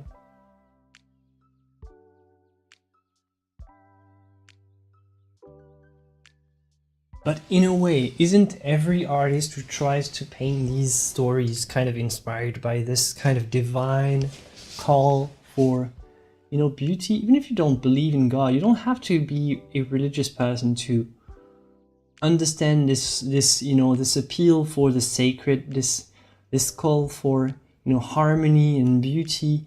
And you might call it, you know, perfection, and you might be a humanist and think that God has nothing to do with this. There's still something sacred about, you know, beauty and order and excellence, and this kind of call for something greater, right? So in a way, like, every story that you paint, it can be inspired by this. And every story that you paint is a miracle of God, if you want to call it that, or a miracle of nature, or whatever you want to believe in. It's something sacred. Like, it's always something kind of sacred in a way. Like, at least in Western culture, we have this idea of how an image is almost a sacred thing, right? Have you ever? I don't know if you have a a portrait of somebody close, like even just not necessarily a painting, but would you do something bad if the portrait was just looking at you, or would you think that there is something kind of, you know, there is a sort of a strange, unrational, but, you know, very human, sacred presence in images? It's almost like a closed one in a picture is almost like staring at you, so almost...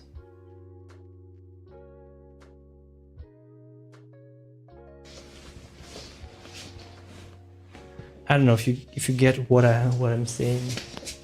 Watching over you. There's always, like, an image has a sort of a sacred presence if you consider it as somehow sacred in a way.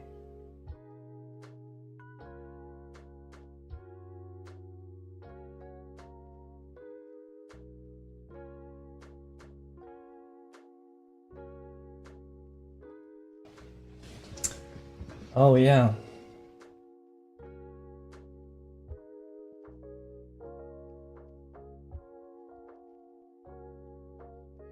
Yeah, he would probably not be okay with the possibility of people idolizing his painting, so.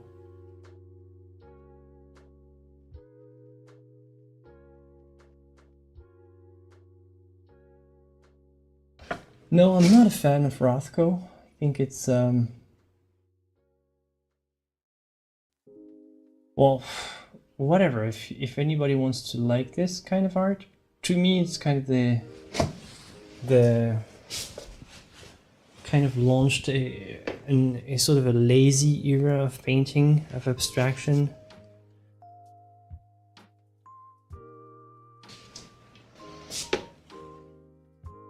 Thank you, Franklin.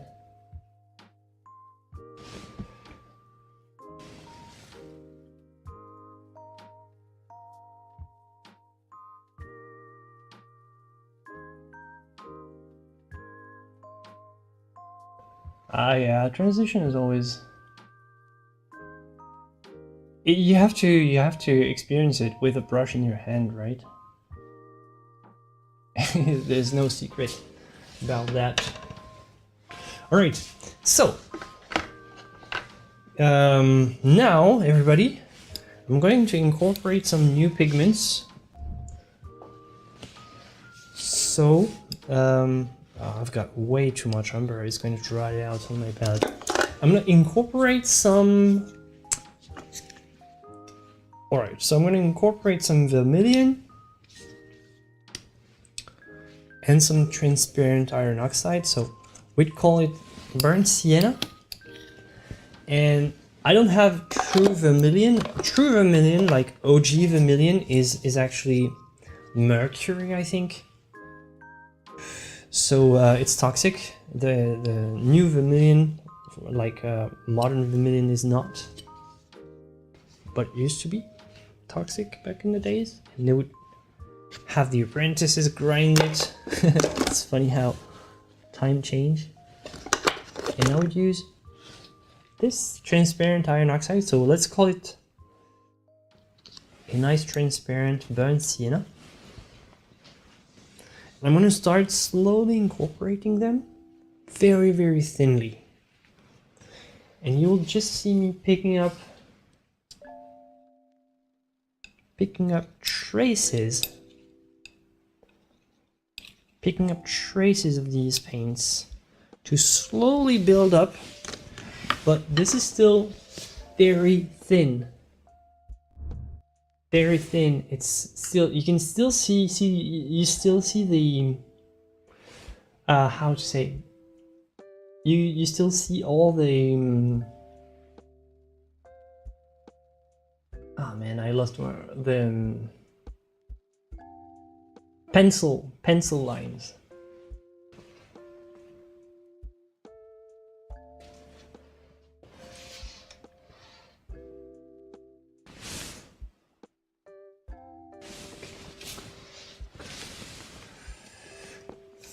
I'd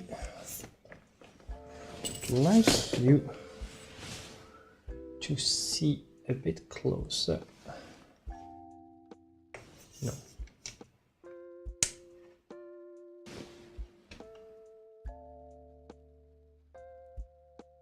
I'll don't worry. I'll fix the.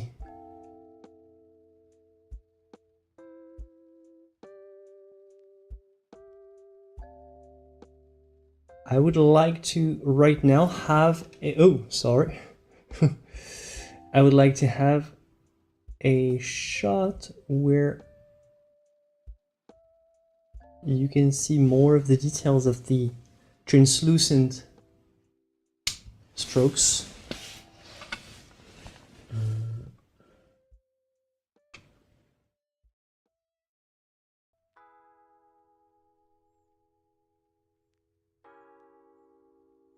All right. There you go. So you really see, you still have the pencil marks below.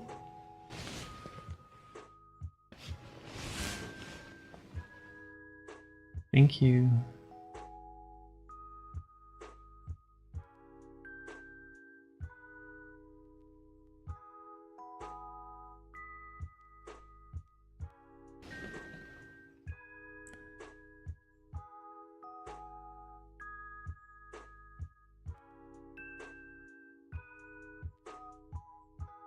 Oh yeah, I like this. I like watching the paintings, the lights as well.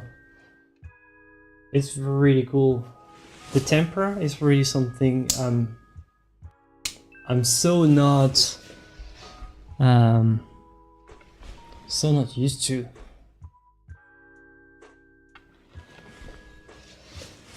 So not used to tempera.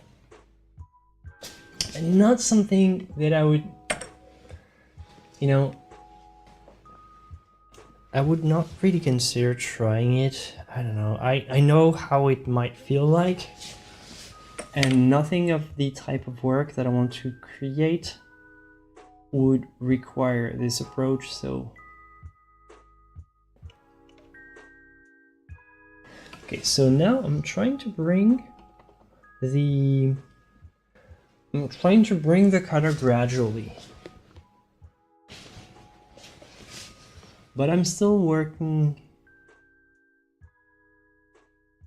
with loose, translucent strokes.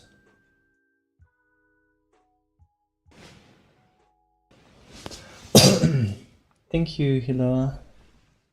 It's not really I said grisaille, but it's never really gray. It's never really gray because, you know, it's like the color just sort of gradually appears. And I'm basing this on, hold on, let me go back. I'm basing this on this unfinished painting. You see how the color gradually appears, but it's still very, very thin, very translucent. You still have the pencil lines here, the drawing lines. Everything is still there, and the skin is gradually picking up color very slowly. Look at this. You have like the kind of the flesh of the jaws, the kind of the little vermilion, you know, touch. See here, the hand, the arm here is finished, or like maybe the first, second step is finished. This part here is not finished. The beginning of the face is done. See, you barely see where the paint starts and where it ends, because it's how it's so soft and translucent. It's sort of gradually appearing, almost as if it's out of nowhere. It's like veiling up the skin layer by layer. You know, like, man, it's just, I find it, I don't know, I find it beautiful. I just, this stuff gets me going. I love this.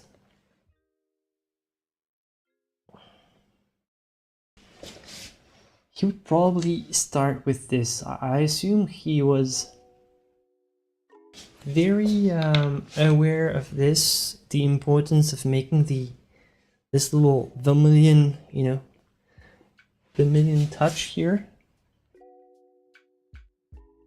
So I'm gonna start with this very soft, very blended out.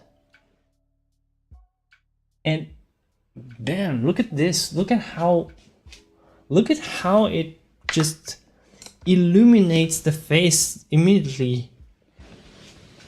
It's no wonder that it's a classic makeup, you know, like a lot of makeup gurus on YouTube, they teach you how to use, how is it called?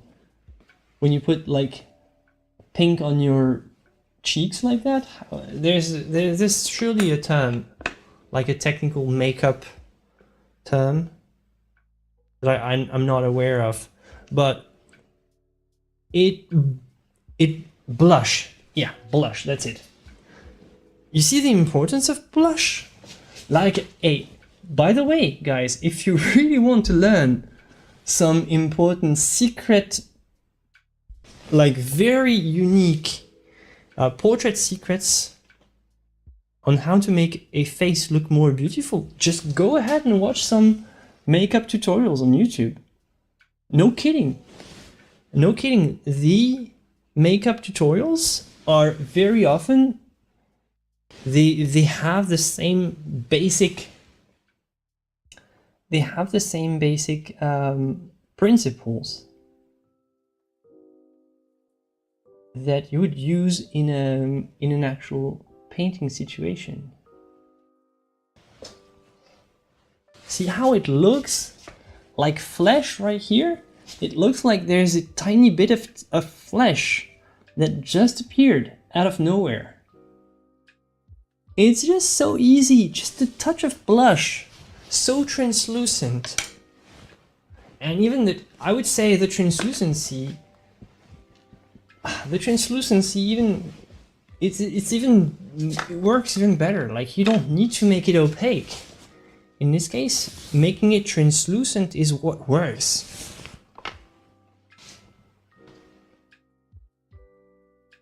Yeah, makeup artists. Makeup artists really know a lot about faces and contouring. You know, all these things that they do to make themselves look beautiful, or actually mixing skin tones. You just go ahead, you want to try, if you have a makeup box, just go ahead, pick up a makeup box and try to mix the same colors with your paint, and you'll have absolutely great skin tones that you can use in any portrait.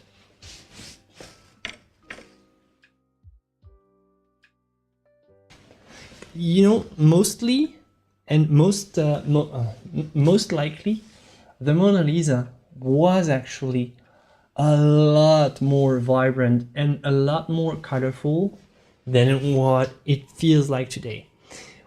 Today, the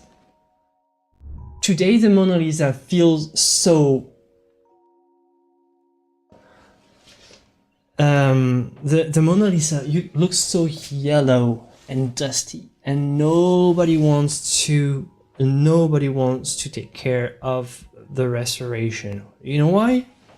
Because now the yellow Mona Lisa is the genuine Mona Lisa for a lot of people, and a lot of people would not understand, and they would find it scandalous that you bring back the colors of the Mona Lisa. You can check it out, because I think that that some people have done this in either Photoshop or AI or whatever. They've tried to recreate, they've tried to possibly recreate the original colors of the Mona Lisa, and they look nothing like the one we know, right? Actually, I'm gonna try to find it. Hold on.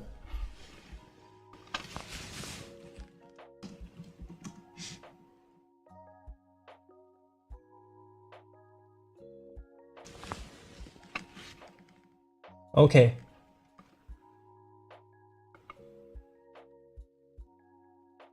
Yeah, even this one. Okay, maybe this one. Okay.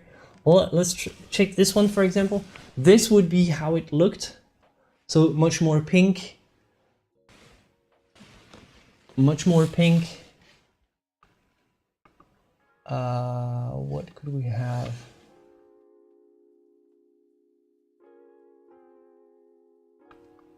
So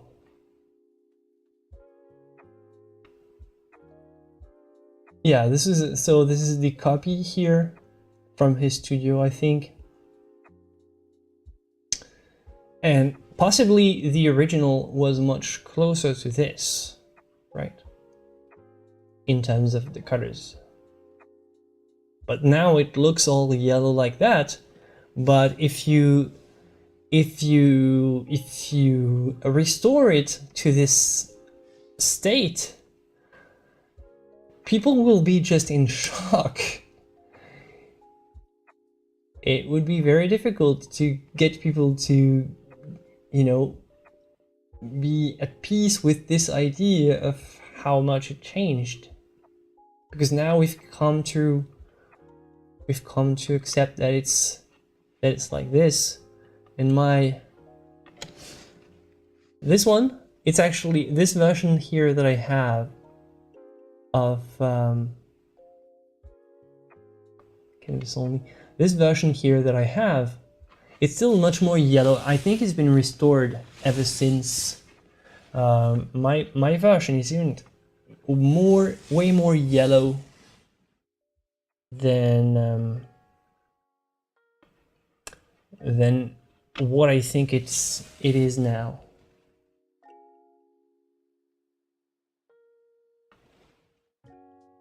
So yeah, I don't know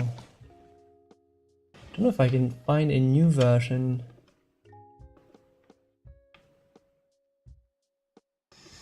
Hold on, I'm gonna try to see if I have another version of the lady with the unicorn. Oh, there you go. Yeah, this is a much more colorful version. Wow, changed a lot. This one, and this would be much. This would be what it felt like in Raphael's time. Definitely, my version. Like, if you actually look on my reproduction here, it's very yellow. First of all, I used an old reproduction, and I think the old reproduction has the more yellow version as a model, so obviously it's no surprise. But the colors were gorgeous, and like the skin tones and the blue, it just works so well. I'm gonna actually keep this as my reference right there, just so that I have I trust these colors way more than the yellow color. The yellow is like, yeah, okay, it looks very Renaissance, because a lot of the paintings of this era look like that. But hey, it's not supposed to look like that in the beginning.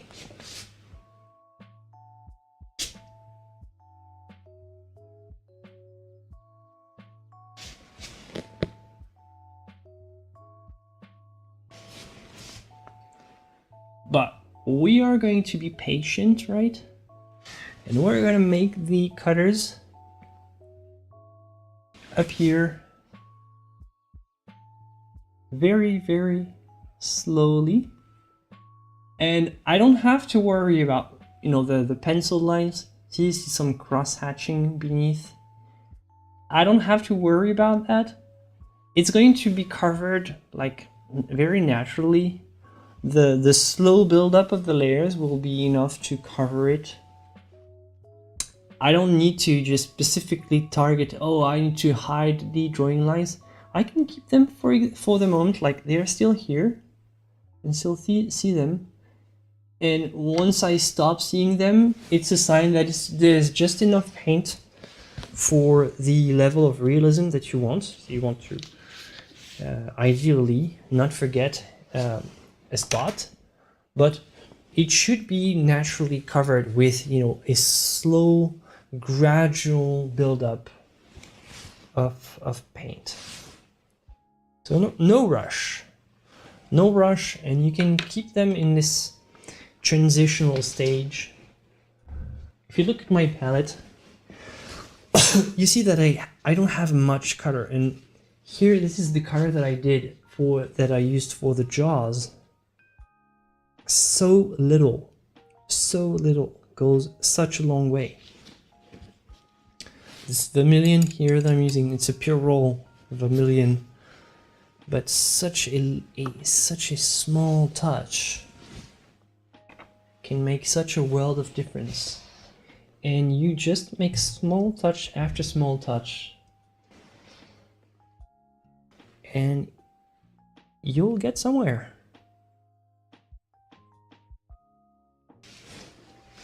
Raphael style.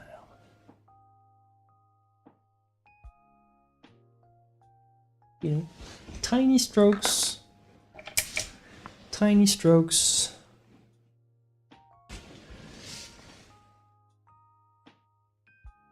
Gray under my palette is helpful in general because it's the most neutral that you can get. What can be also a great idea is like right here. See my underpaint, my underpainting is kind of this yellowish beige. It could be a good idea. It would be ideally would be better to have this color here under my palette. It would be much more useful. The only problems, like, I don't always use the same underpainting color. I change a lot, and for me it would be too much trouble to change my underpainting palette every time.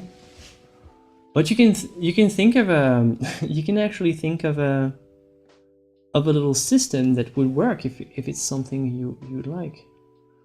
You want the underpainting of your painting to be on your palette. Otherwise, the default is this neutral gray, 50-50. It's like, if you take on a scale of 1 to 10, it's like 5. 0 being the pure white, and 10 being pure dark. You want like just half and half, like just pure neutral gray, not white, not too white, not too black, not too yellow, not too blue. Just as perfectly neutral as you can.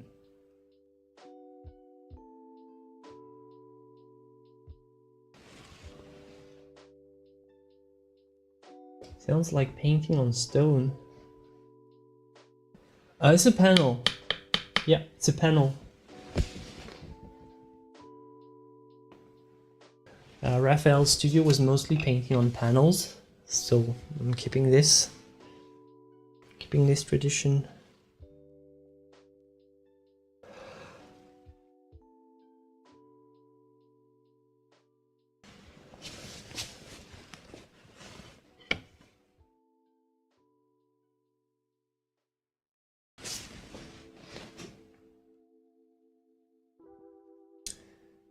Exactly, yeah. Neutral gray, if you change often, neutral gray is the best, no matter what, I think. But you can choose, wood. Like a lot of painters use a wooden palette. So you can use a sort of a wooden color undertone. Maybe place your piece of wood under the glass if you want. I don't like wooden palettes because they're not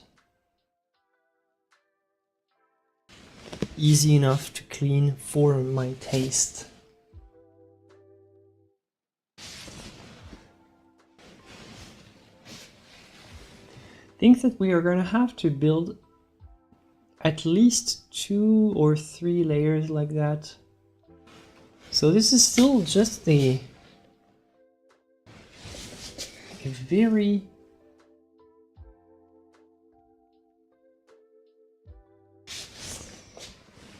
soft first layer.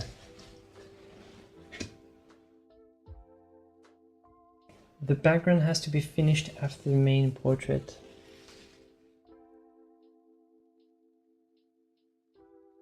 What do you mean? Yeah, I think Raphael was mostly finishing with the most important. Mostly because I think the assistants were involved. So maybe the background was done by assistants and the masters only had to get in and finish the job.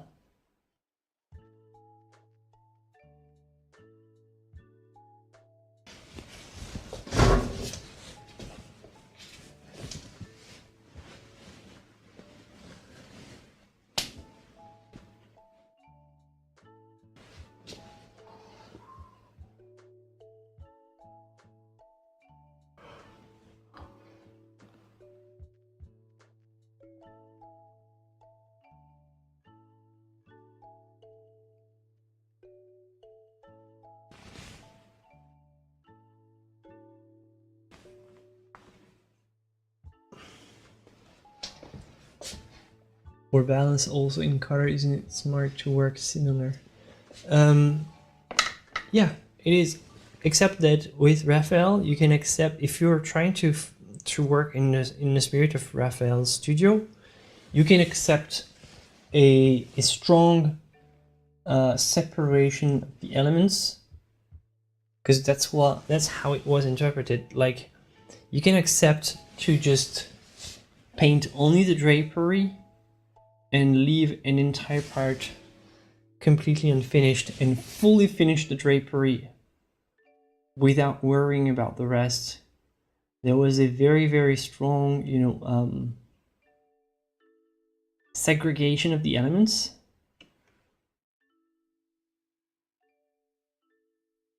No, because here I'm not finishing the portrait. Like, it looks like it, but it's still an underpainting. It's like, yes, it's true that right here,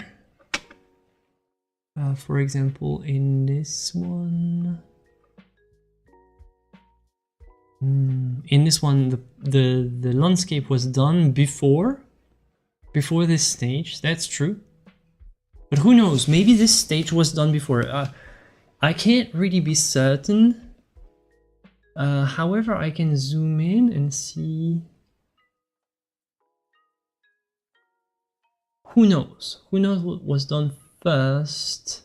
Yeah, see, here it is. The background was definitely done first, so I'm not following exactly. The background was definitely done first. You can see it right there. See how the background continues here? So yeah, I'm not following exactly. Hey, sue me.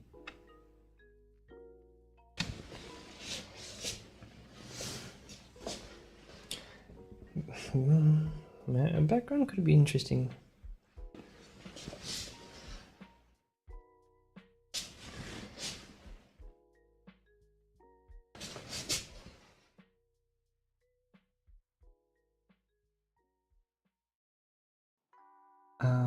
But here, the background on this piece,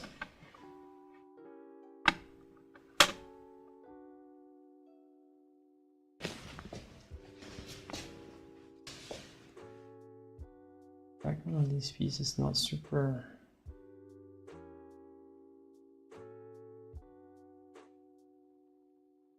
It's not super interesting. I can do this part first and do the rest later.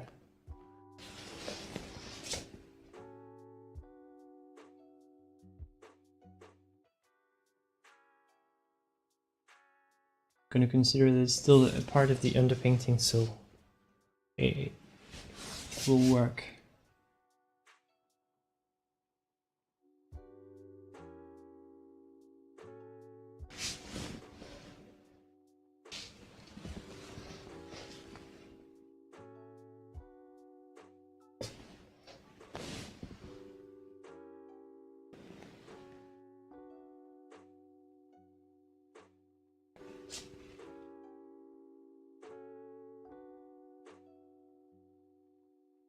Nice, it's great. I'm happy to motivate. That's totally the spirit of what I'm doing here. I read, yeah.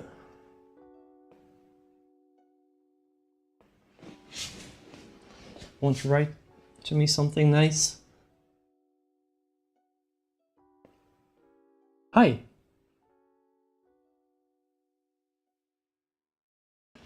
Do I do other art types? Yeah, mostly drawing and painting. Hey, one day I might learn sculpting. It's been itching. I have this itch for getting involved with sculpture. Modeling and sculpture, I mean. Man, maybe one day I'll start. And then this channel will become a sculpting channel.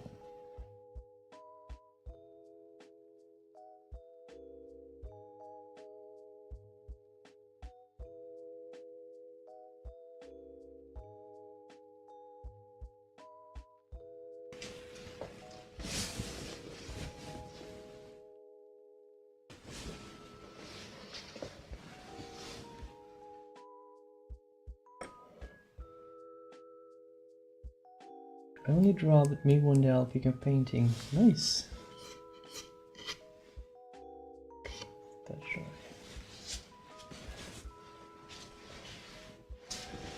Okay, if we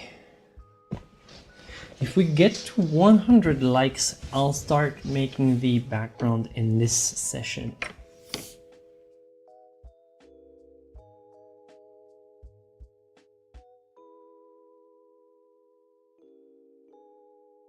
I'm pretty sure we're never gonna reach 100 likes, so I'm fine.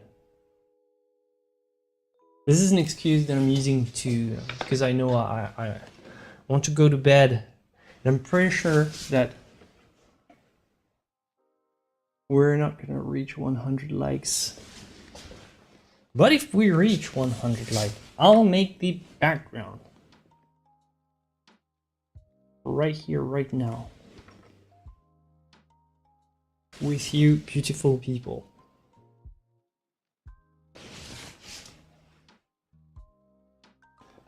Making new accounts.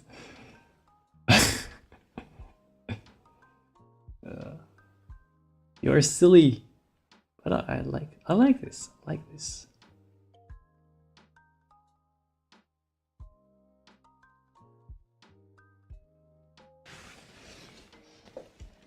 $87, yeah. Oh yeah, we're it's climbing up. Ooh. No, I'm gonna. Did I really say that? Did you really hear that? Did I say it? Man, I'm 90-ish. I didn't think it was possible, so now I'm gonna have to take responsibility for what I said. 91. Ugh. I thought I was gonna go to bed and rest, but gonna make me pick up my ultramarine. What color is this background painted with?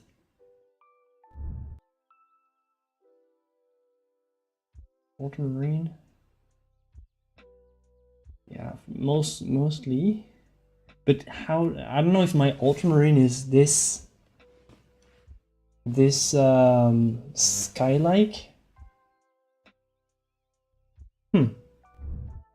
Right.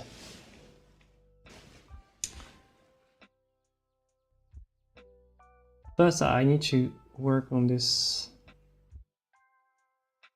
nose bridge. 93, oh my god. You guys, I'm not kidding. Just forget, click on dislike. Click on dislike. You have to dislike. This is horrible. This is a horrible stream. Like, who can really like this kind of content? Like, look at that. I'm dropping brushes on the floor. It's not serious work. What kind of person like this? How many likes for you to wear a Renaissance outfit? Too many, really. I want to, but I need the DIY ideas. I need I don't want to, put money in a Renaissance outfit just for a video. That's not gonna be me.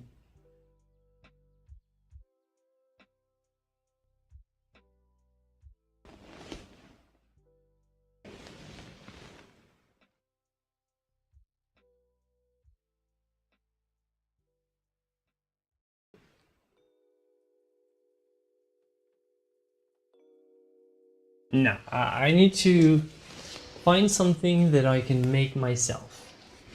Has to be 100% DIY. Sorry.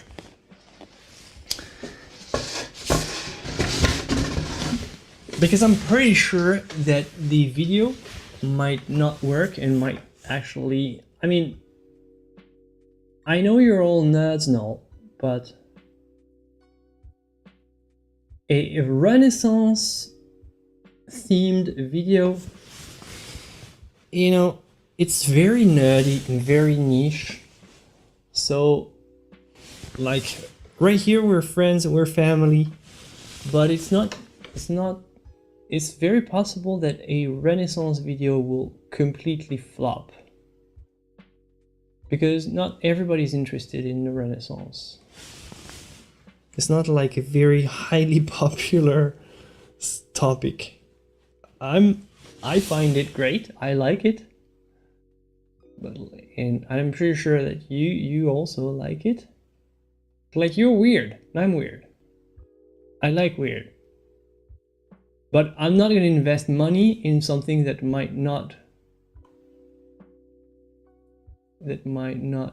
actually work in the end. I don't have Mr. Beast kind of level of you know, budget.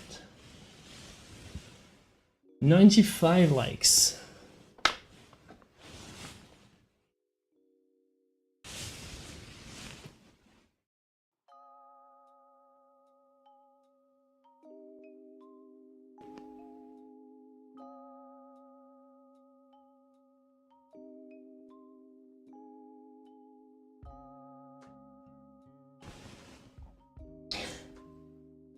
No, that's cheating.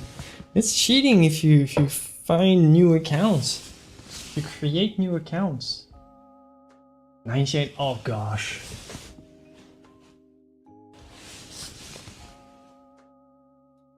Hello, Mayar. 99, oh my god, the pressure is on. Thank you. Pressure is there. What if it sticks at 99 and we never reach 100? No background for this painting.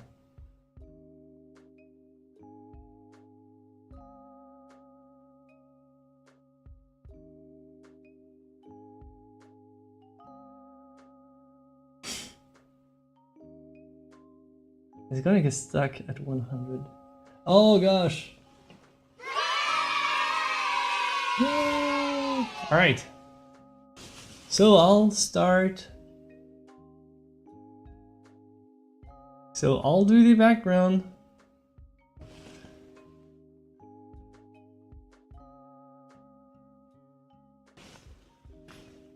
Thank you, Mayar. Alright, I'll do the background. I'm gonna finish the underpainting of the face first, and I'll do the background later. Background is going to be pretty simple here.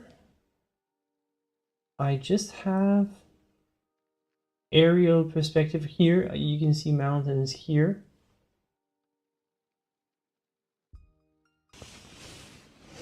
But background is going to be pretty simple. It's just having the right kind of gradient with the right kind of chroma, the right hue.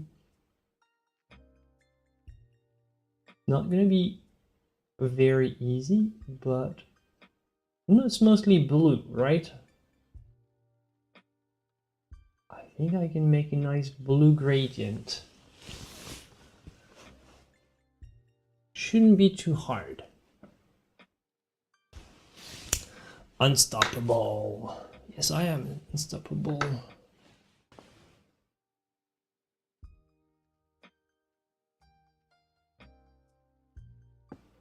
$100 likes, 100 viewers.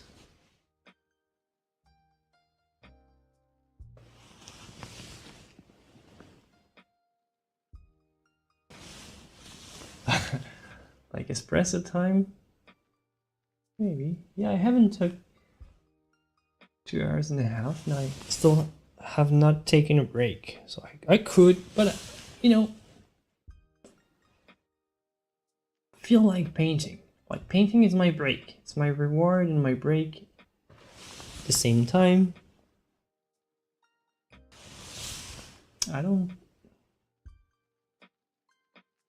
Mostly I don't need a break from painting. It's one of the things, like if I get motivated, most of the time I need a break from, you know, my own, you know,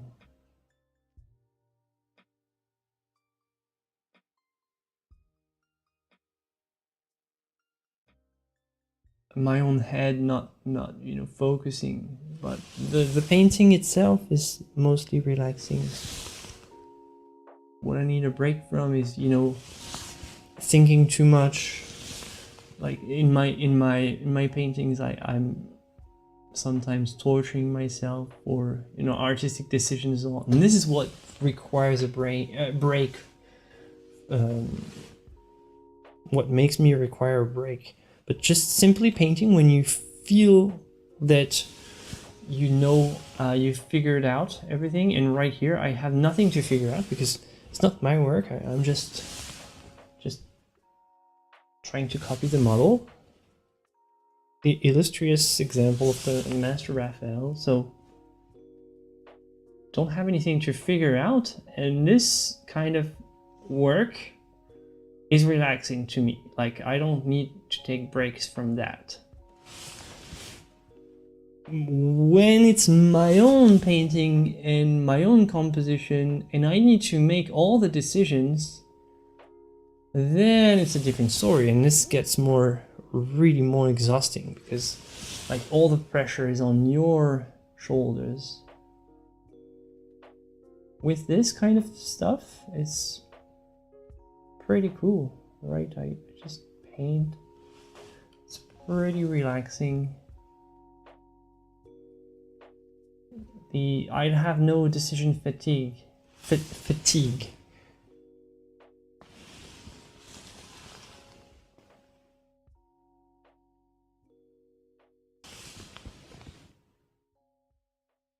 Yeah, also most of the time I use a reference as well, but you know, hey,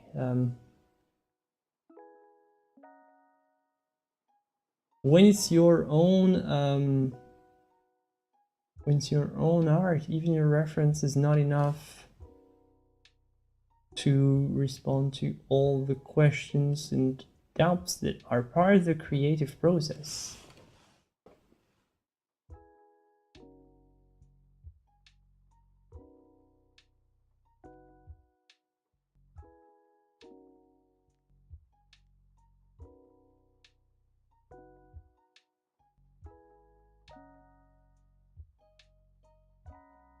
So we've got a very fast, very subtle, almost translucent underpainting here on the face. That, with a beige background like that, looks already pretty decent. Looks pretty decent, and because the background has a skin color adjacent, it's kind of skin color like, it makes it so that, you know, it doesn't take much to create a very good impression of skin tones, even though it's still what I would call dead color layer. It's technically dead color in terms of, you know, it's not the full range of colors.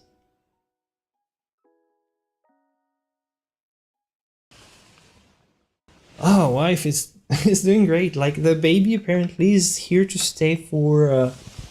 It's not here. Like it's due in June 20th, and apparently, like right now, it's okay. Like he can come anytime he wants. But apparently, he's not in a hurry, and everything seems to be good.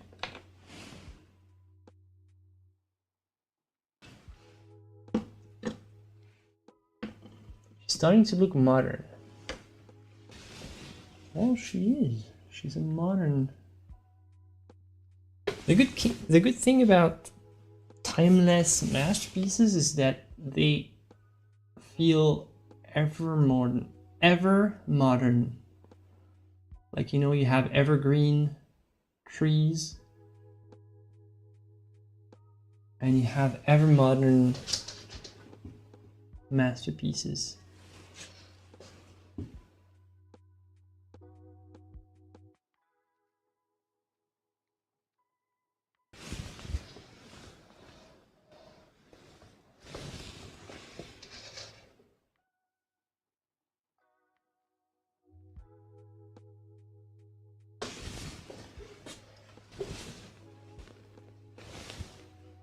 Yeah, very much. The underpaints sometimes are more interesting because you get to make a little trip into the creative technique of the artist, and that's great. That's great when you can do that. All right, blue background and little landscape here. And blue is going to be ultramarine. I'm gonna pick this one. So I've got several.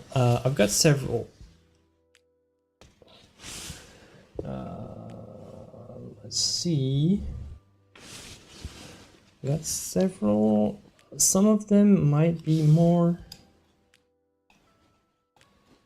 what I need. Always mix your pigments with white when you're not sure. So yeah, it's too magenta. I need to have something more cerulean. My blue is French ultramarine, which is naturally more dark. Oh man. I would like to avoid using a modern pigment. I need to make it more Grisaille-ish. I'm gonna need to find a pigment that could be from Raphael's time. Yellow would work, but I'm afraid that the yellow would tarnish the blue too much. So I'm gonna go and try to find a sort of a green that would work. Or find I know I have different versions of ultramarine here in the back. So I'm gonna try to find a better looking ultramarine.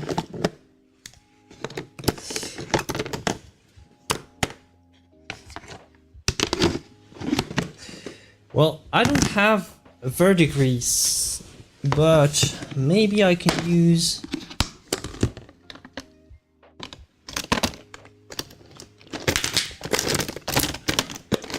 they used to have verdigris. I don't know if you know what verdigris is. It's the color that they make with copper oxide. You know, the color of oxidized copper. But if I can find a better blue that's not as... I've got cerulean blue, but it's not the type of...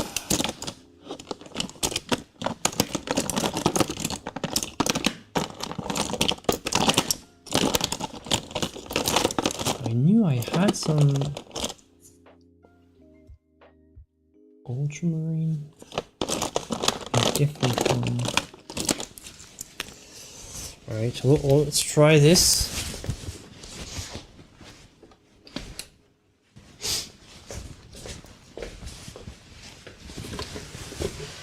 this.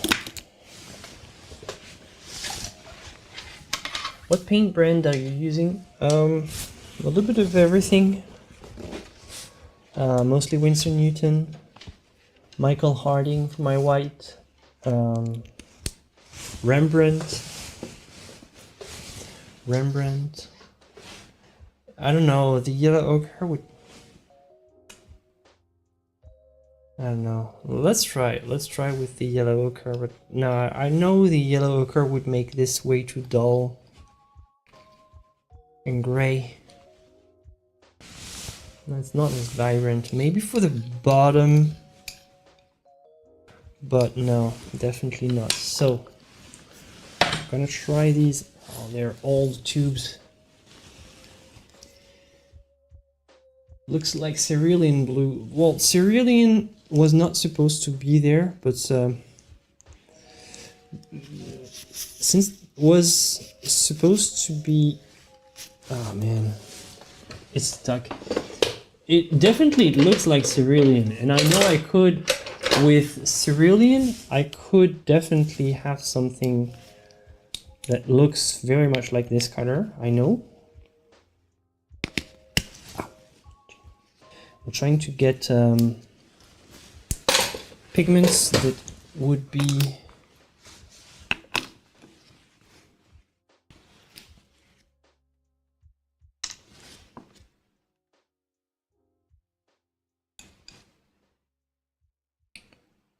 this is actually not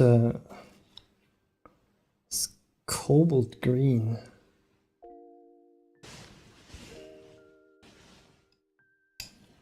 This color is amazing. Look at this. But I'm not going to use, but I just want to pause to show you this color. This is cobalt green. PG19. Isn't that precious? It's actually not a very useful color. It's not as my cobalt teal. But this color is just gorgeous.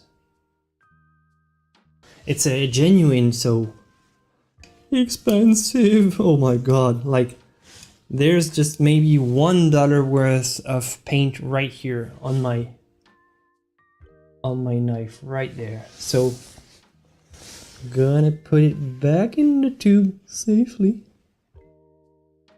There you go.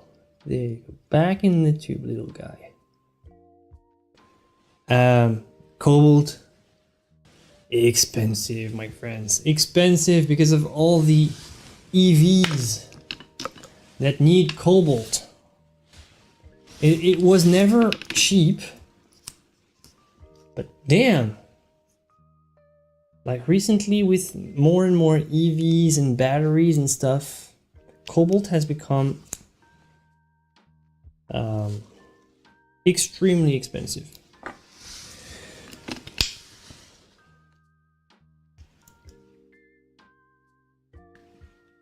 But yeah, this is a modern color, so I'm not using...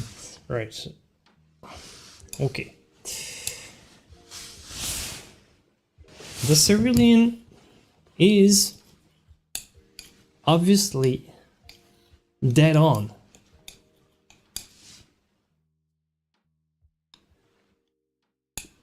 The cerulean is dead on. And since I have no other color that looks as good, I'm gonna use this one. It's gonna be ultramarine and cerulean and white, and that's gonna be it, right?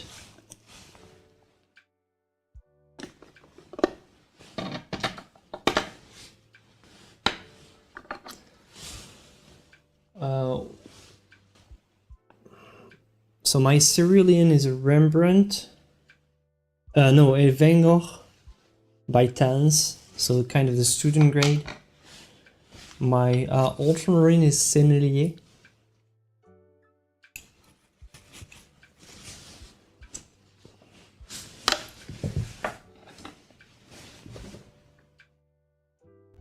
Alright, and if I'm making this, you might want to step back to see what I'm painting.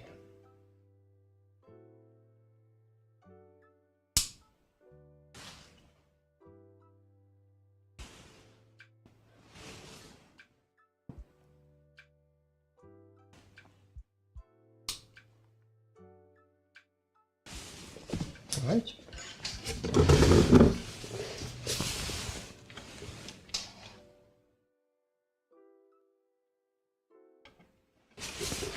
Okay, let's go.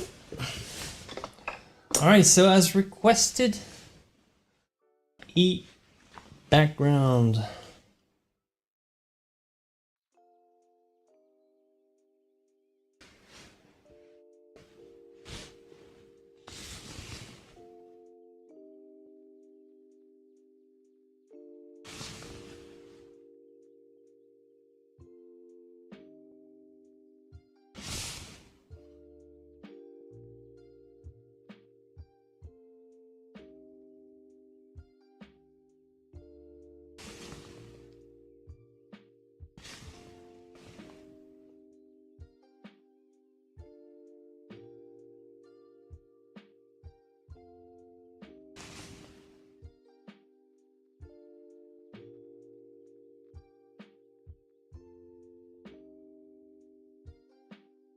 So yeah, I'm gonna put.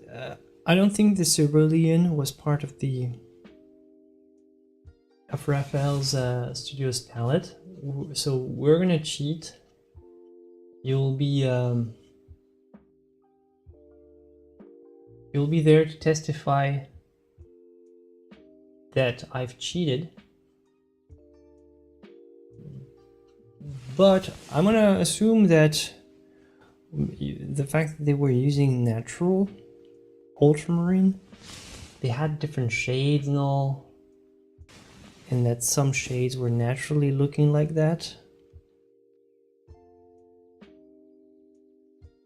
Because I don't have the right shades. And unless I'm using a modern pigment, I can't paint the background, so.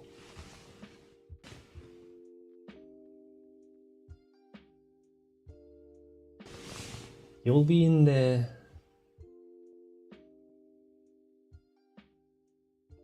You'll have the secret. If you tell my secret, we're not gonna be friends.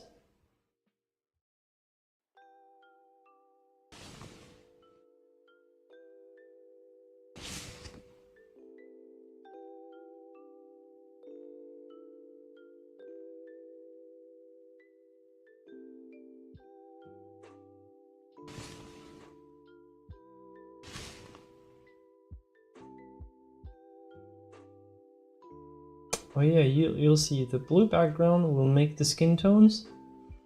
Like before that, pale on pale, the skin tones were looking, you know, decent. Now the blue background will make the skin tones look ghostly again. So you'll understand what I was saying when I was talking about dead color layer.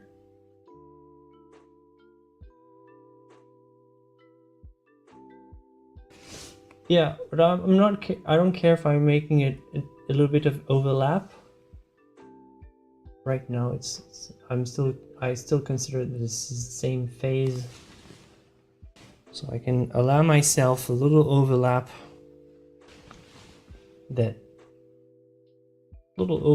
actually works great.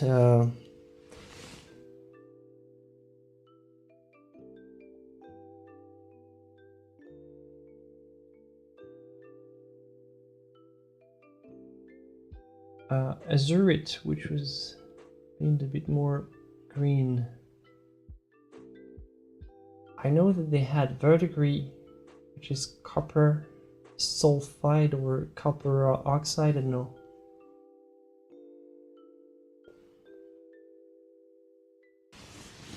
I don't think Raphael had this color though, but I know it's called Venetian green. You know, for us modern painters, it's still called, like, this is how you would see it in stores.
Yeah, no medium here.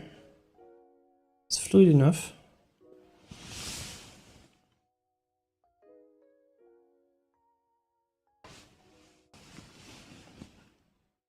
Mm.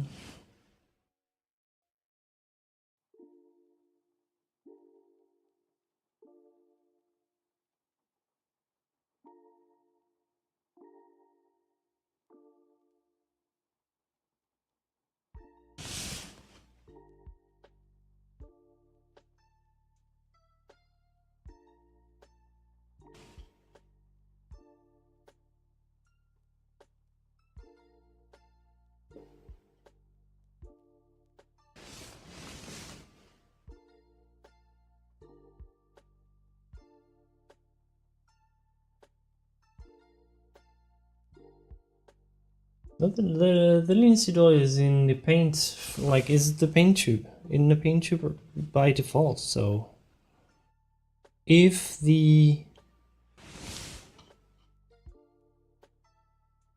paint tube is good enough, has the right consistency, no extra medium is needed. Like when I say I use medium, we should say I use extra medium, because technically all paint has medium, which is by default in the paint tube.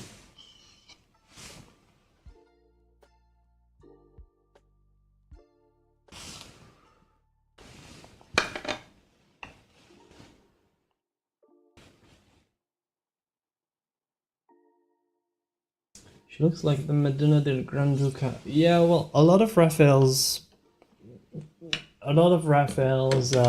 subjects look similar, very much Raphael-esque, if you want. That's what you get when you idealize beauty, and when you have like a standard of beauty,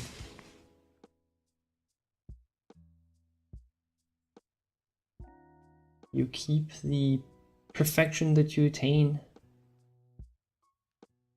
Don't need to go.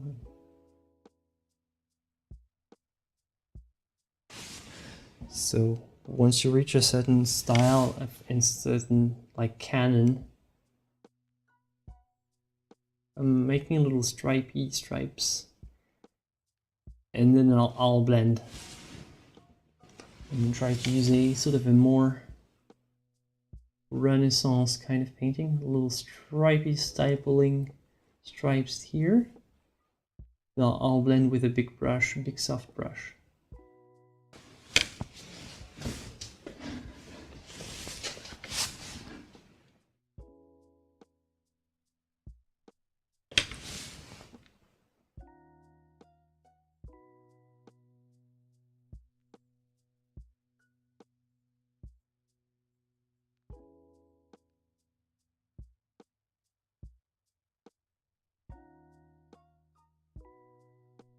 Now you're confusing medium and binder, I'm sorry. Still medium.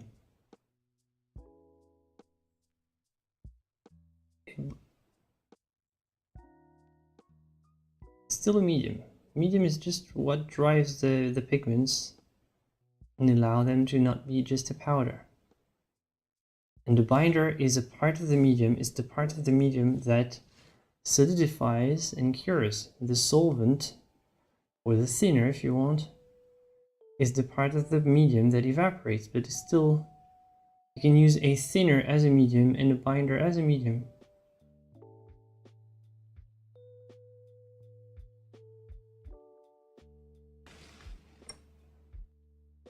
But yeah, the paint has medium, it's oil in the tube. You can also have different stuff, like some paints have different mediums. It's not just binder. Some paints have, you know, more than just paint and oil. Medium.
I wanted a perfect gradient, but I think it's going to be hard today. Because the underpainting was not fully dry, I would need to paint more opaque, but this would kind of kill the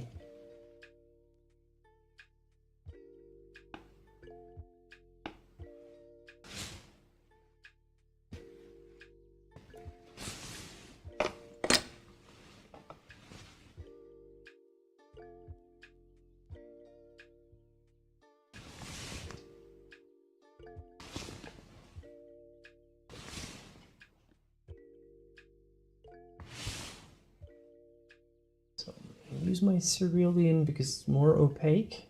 If you want to make better gradients, especially directly on the underpainting like that, what you want is more opacity.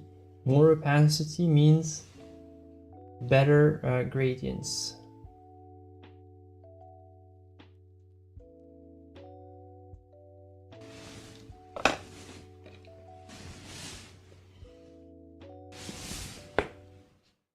Or like smoother transitions if you prefer.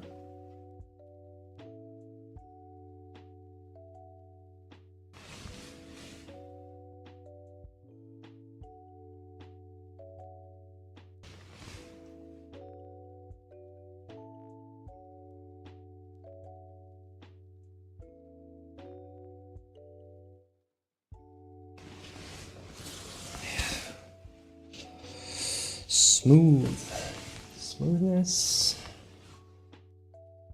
not easy to attain with this at this scale, but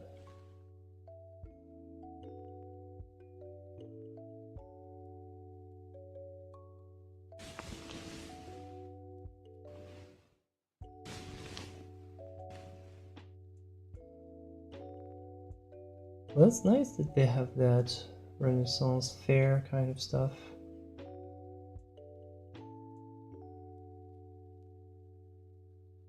It's cool. Good for you, Colorado. You're my type of people.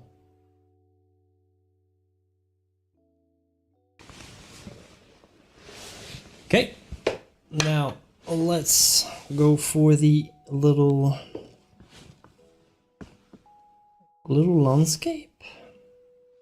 Just a touch of Tuscan earth with my blue, just give it a slight tint, and aerial perspective.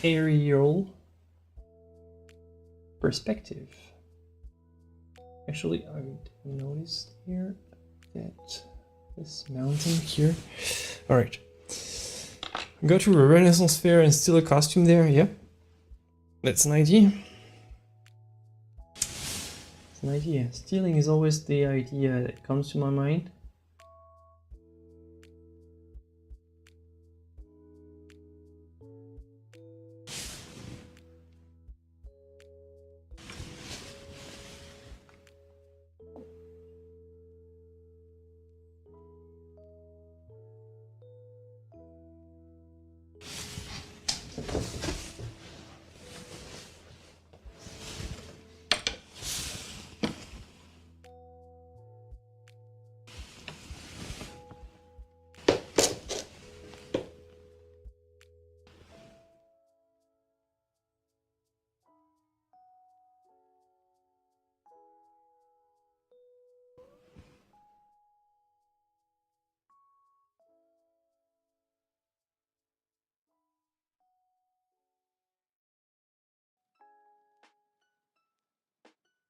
I'm gonna have to do the landscape in several layers, because my underpainting was not fully dry and it's causing me troubles. So I'll have to do it in 2 layers, but I'm gonna do the landscape.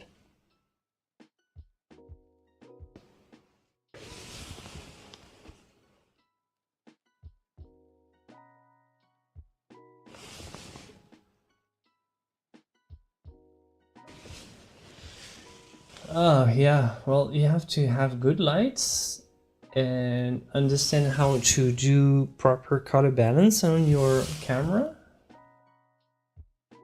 and then have good temperature lights. You have to be obsessed with your light. So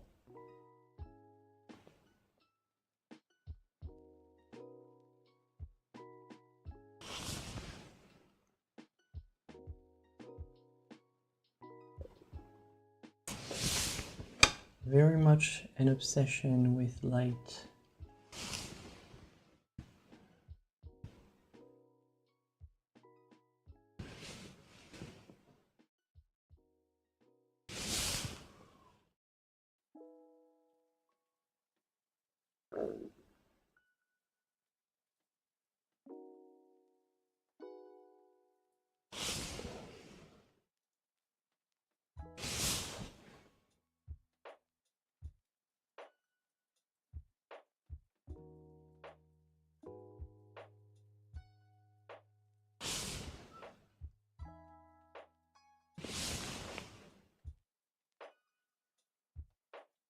Sure, natural sunlight gets the job done, except here, for me it's midnight, so would be pretty hard. But yeah, definitely, if you have like, this is the best solution if you don't have proper artificial light.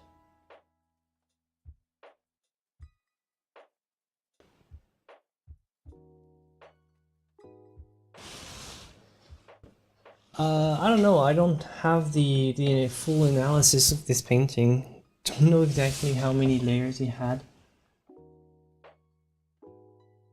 Multiple?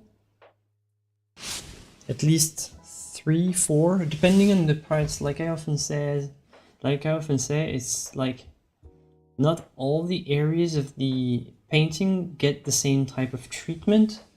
Some layers, some areas have like a lot of layers, like mostly the face, you know, the most important elements, the clothing, the figure, and some elements can have like just this one layer.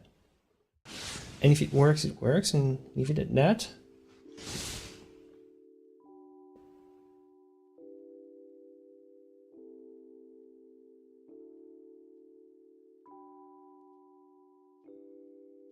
Well, I think it's the opposite, Felicia. Everybody takes you way too seriously.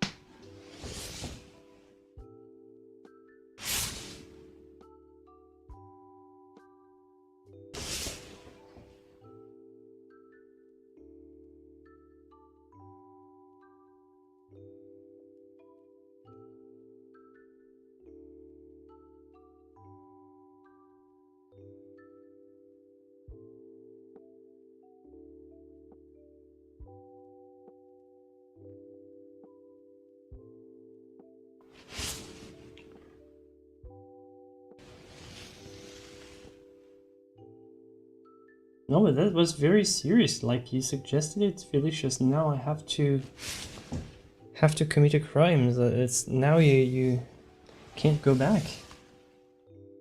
This one. What's been said has been said. Now if I get caught, I'll say that you made me do it.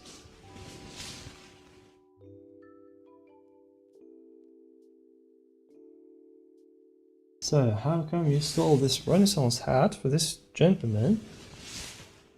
I'm sorry. Somebody forced me.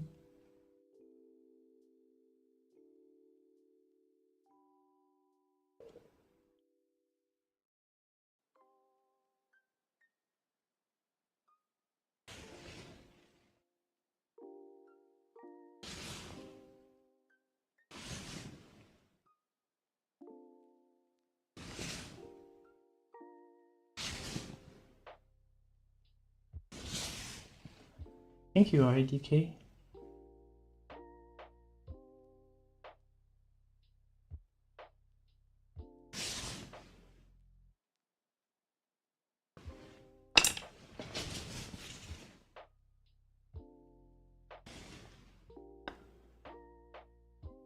Oh yeah, definitely everybody should.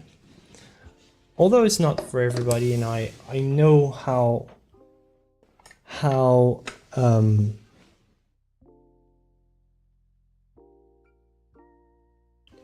how how meaningless it can be for some people to just force them. Like, most people try in school and just then it doesn't click, so that's not, it's too bad, but it's not, it's fine. I mean, not everybody has to be an artist and like this kind of stuff. It's not for everybody. So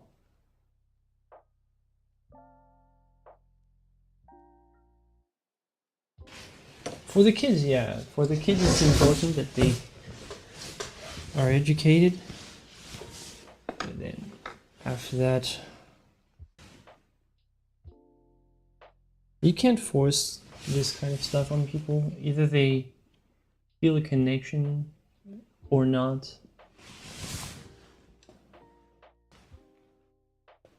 Either clicks or not.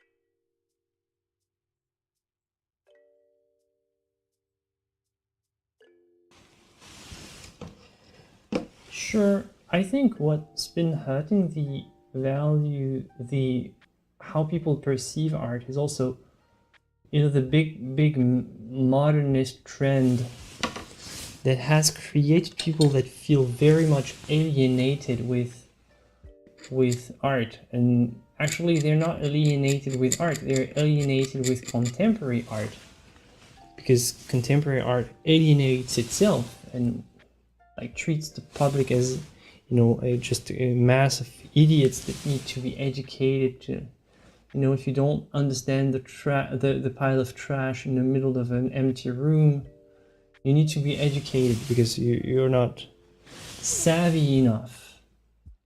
And people feel alienated because of this stuff, and I don't blame them. I too. And now you have to come back and pick up the pieces and try to make people interested in art again. For some of them, it's like a radical no. So in a way, a lot of the modern stuff kind of destroys any appeal for art in a lot of people's. Like, you have to, only the best just keep up with this kind of pursuit. You have to be severely motivated. Just try to still be a part of it. Because for a lot of people, it's just, I don't get it. I don't want anything to do with this kind of stuff. Like,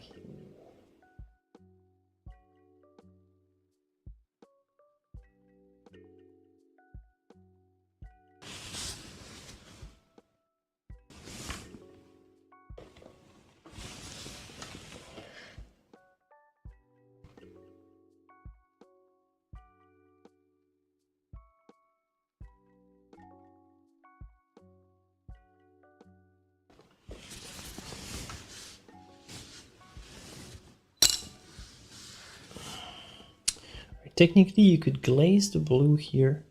I'm gonna try to paint it wet on wet, as if it was almost glazed, but not really.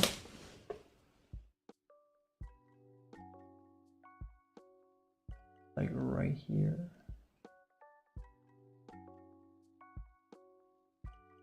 And these kind of little cliffs. This is very Bob Ross. Little cliff right here. Right there. He wants to live next to his friend. right here.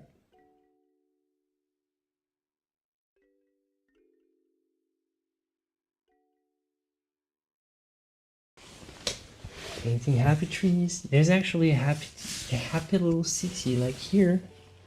This is something that Bob Ross never painted actually. Right there, there's a little church, couple boats. It's very subtle, very subtle.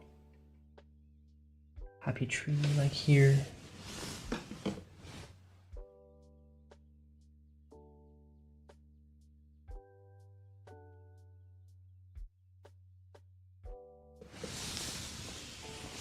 I agree with you, Stelio, except for the word they solved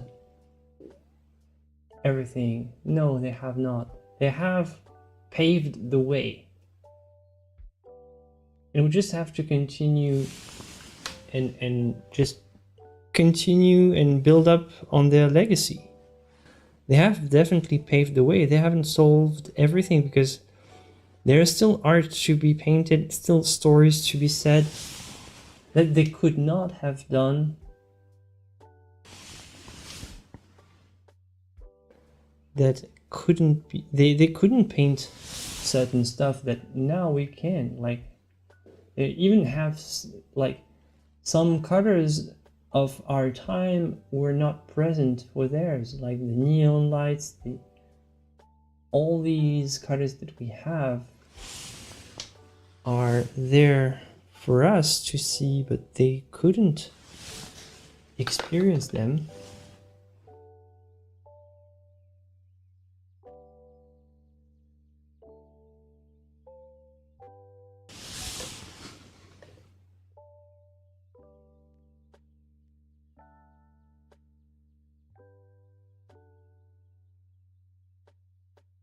Now, modern art has nothing to do with the funny man with the mustache. Because it happened long before he was even trying to, like, it's not been made as a sort of reaction to the Second World War. Like, a lot of modern contemporary art has been done as a reaction, but like it started way before.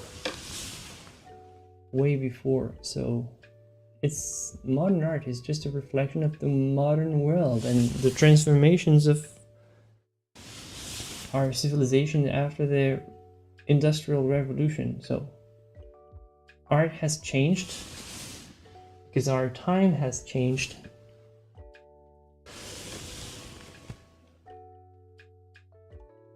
And it's not a bad thing that it changed. The bad thing is just that the legacy has been abandoned and vilified and treated as some sort of an old-fashioned, even like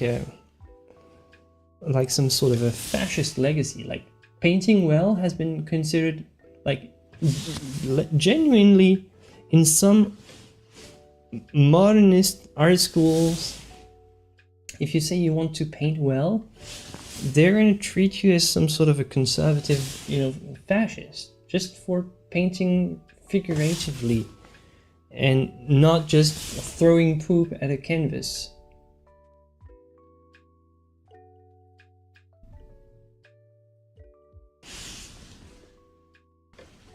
That's how it is. That's the way of the world.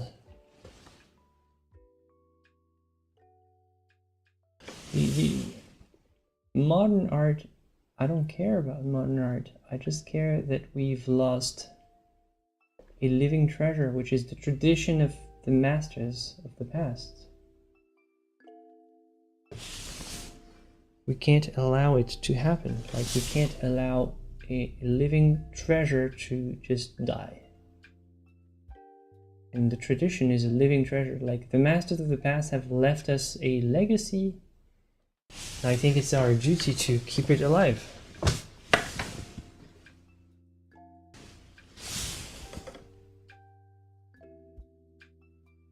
Alongside modern artists who can make modern art. I just consider that we are not making, it's not the same job.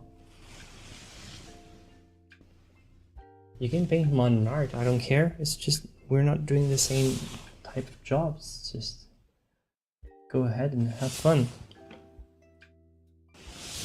Just let me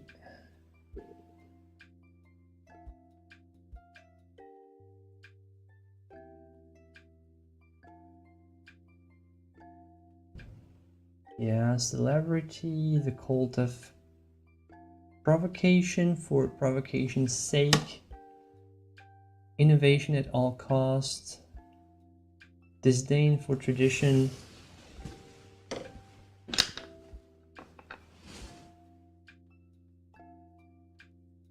that's modernism.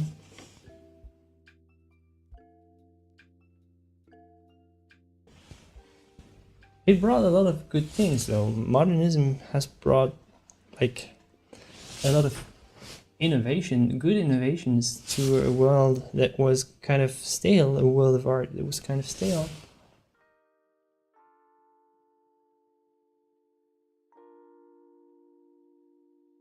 I've got nothing against it. I have against letting go of everything just because to build something new, you don't necessarily have to tear down the old, right? And that's basically the modernist project.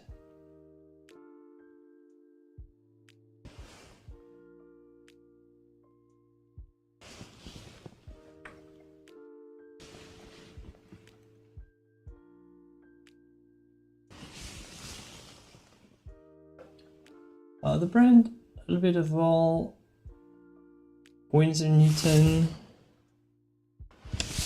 and Michael Harding, Atelier, Rembrandt, a bit of everything, to be honest.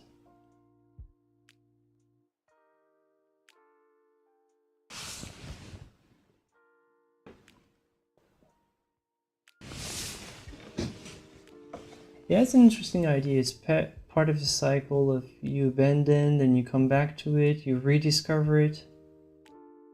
It's interesting. And maybe the wave of, you know, the new wave of traditional figurative art now is part of this kind of new revival again of stuff that was lost again.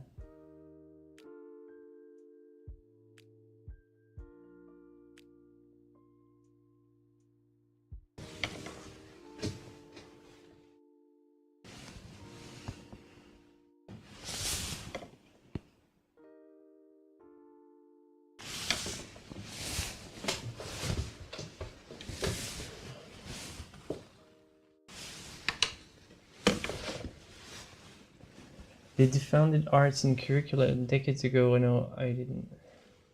Yeah.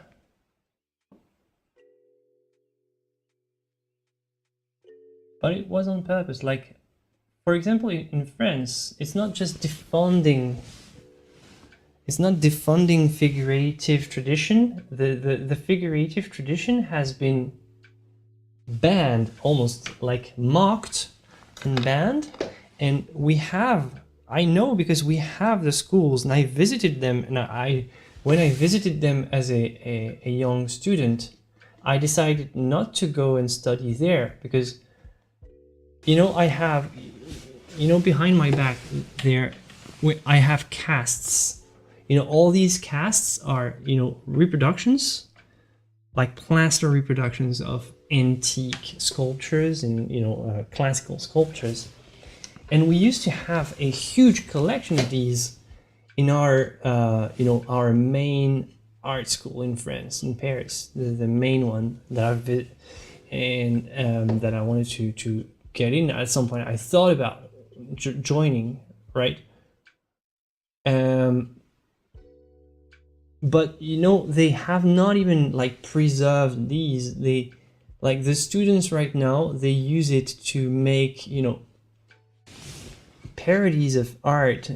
Like they use them to just, you know, make modern art with them, kind of, you know, they don't use it to learn as they did back in the days. And this is such a treasure of artistic tradition, in music schools they maintain their instruments, and they still ask the students to tune their instruments and follow the path of excellence. But for some reason in visual arts, we're incapable of preserving this precious tradition. So I don't know. I have no explanation as to why it happened. Maybe modern art was more extreme in the world of visual arts as it was in the world of music. I don't know. Yeah, I can't get seamless transitions in one go here with this technique. I'll have to do 2 coats for the background. I thought I could get away with 1, but in the pursuit of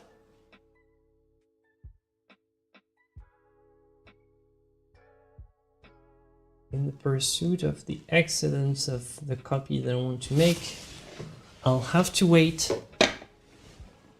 And as they say in the song, let it dry, let it dry. You can always come back later. Let it dry, let it dry. Maybe a glaze will fix this mess.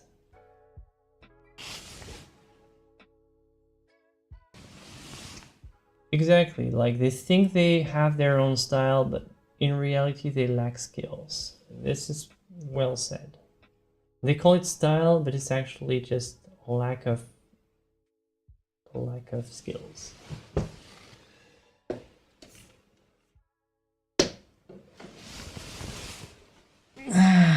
Right.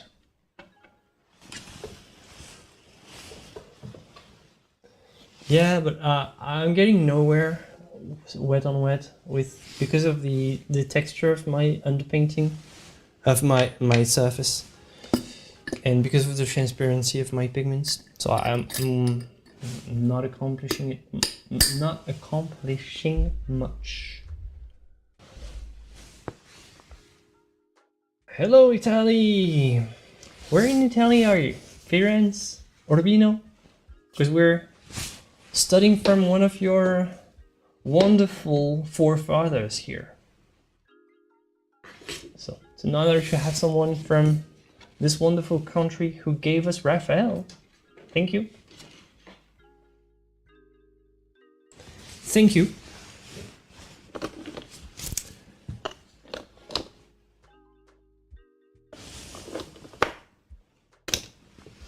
Thank you. Well, I think this can be it for this layer and for what I need for my video.